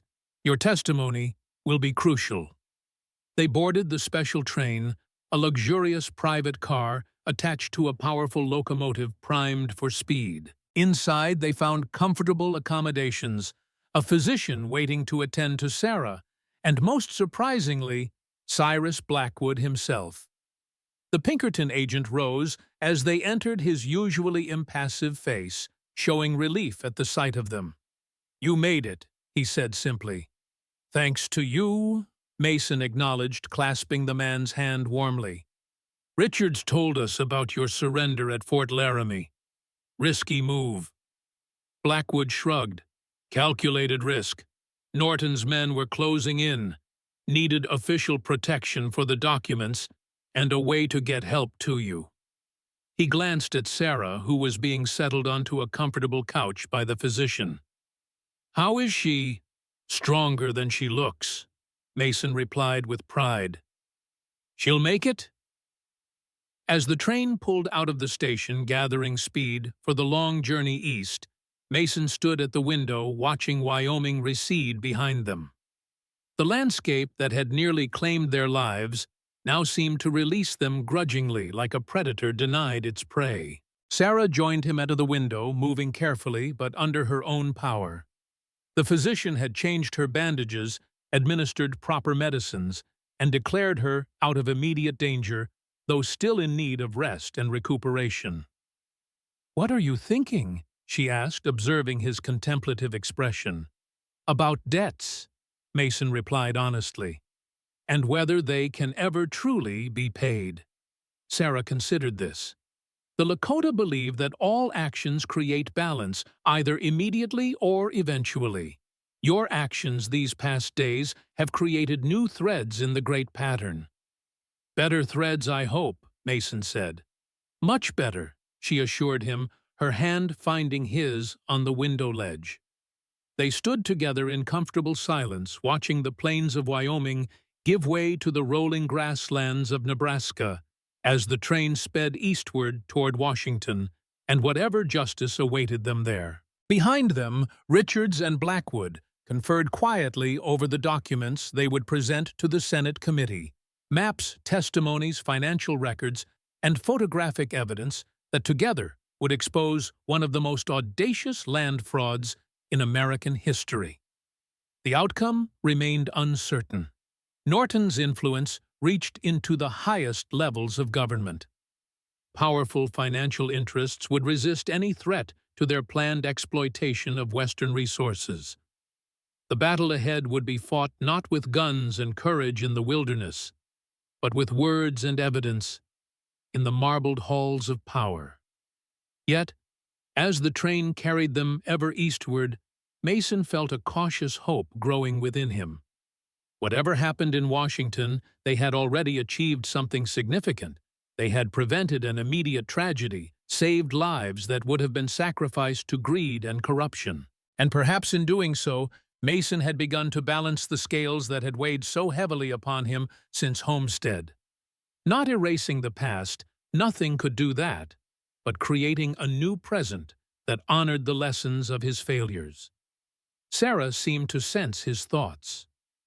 "The threads that bind us can become a net that catches us when we fall," she said softly, "or a ladder that helps us climb higher than we could alone." Mason looked down at their joined hands, then at her face still pale from illness, but animated by an inner strength that transcended physical weakness. "I think I'm beginning to understand that," he replied. The train surged forward, eating up the miles between them and Washington, between past and future, between what they had been and what they might become.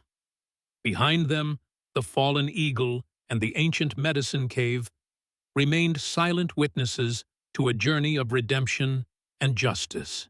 Before them lay Washington and the reckoning they had sacrificed so much to bring about.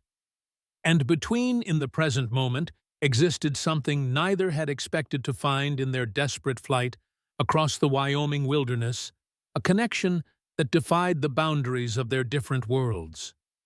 The final frontier, Mason reflected, wasn't the wild landscape they had traversed, but the space between isolated souls finding common purpose and unexpected understanding. In crossing that frontier together, they had discovered the most valuable territory of all: the end.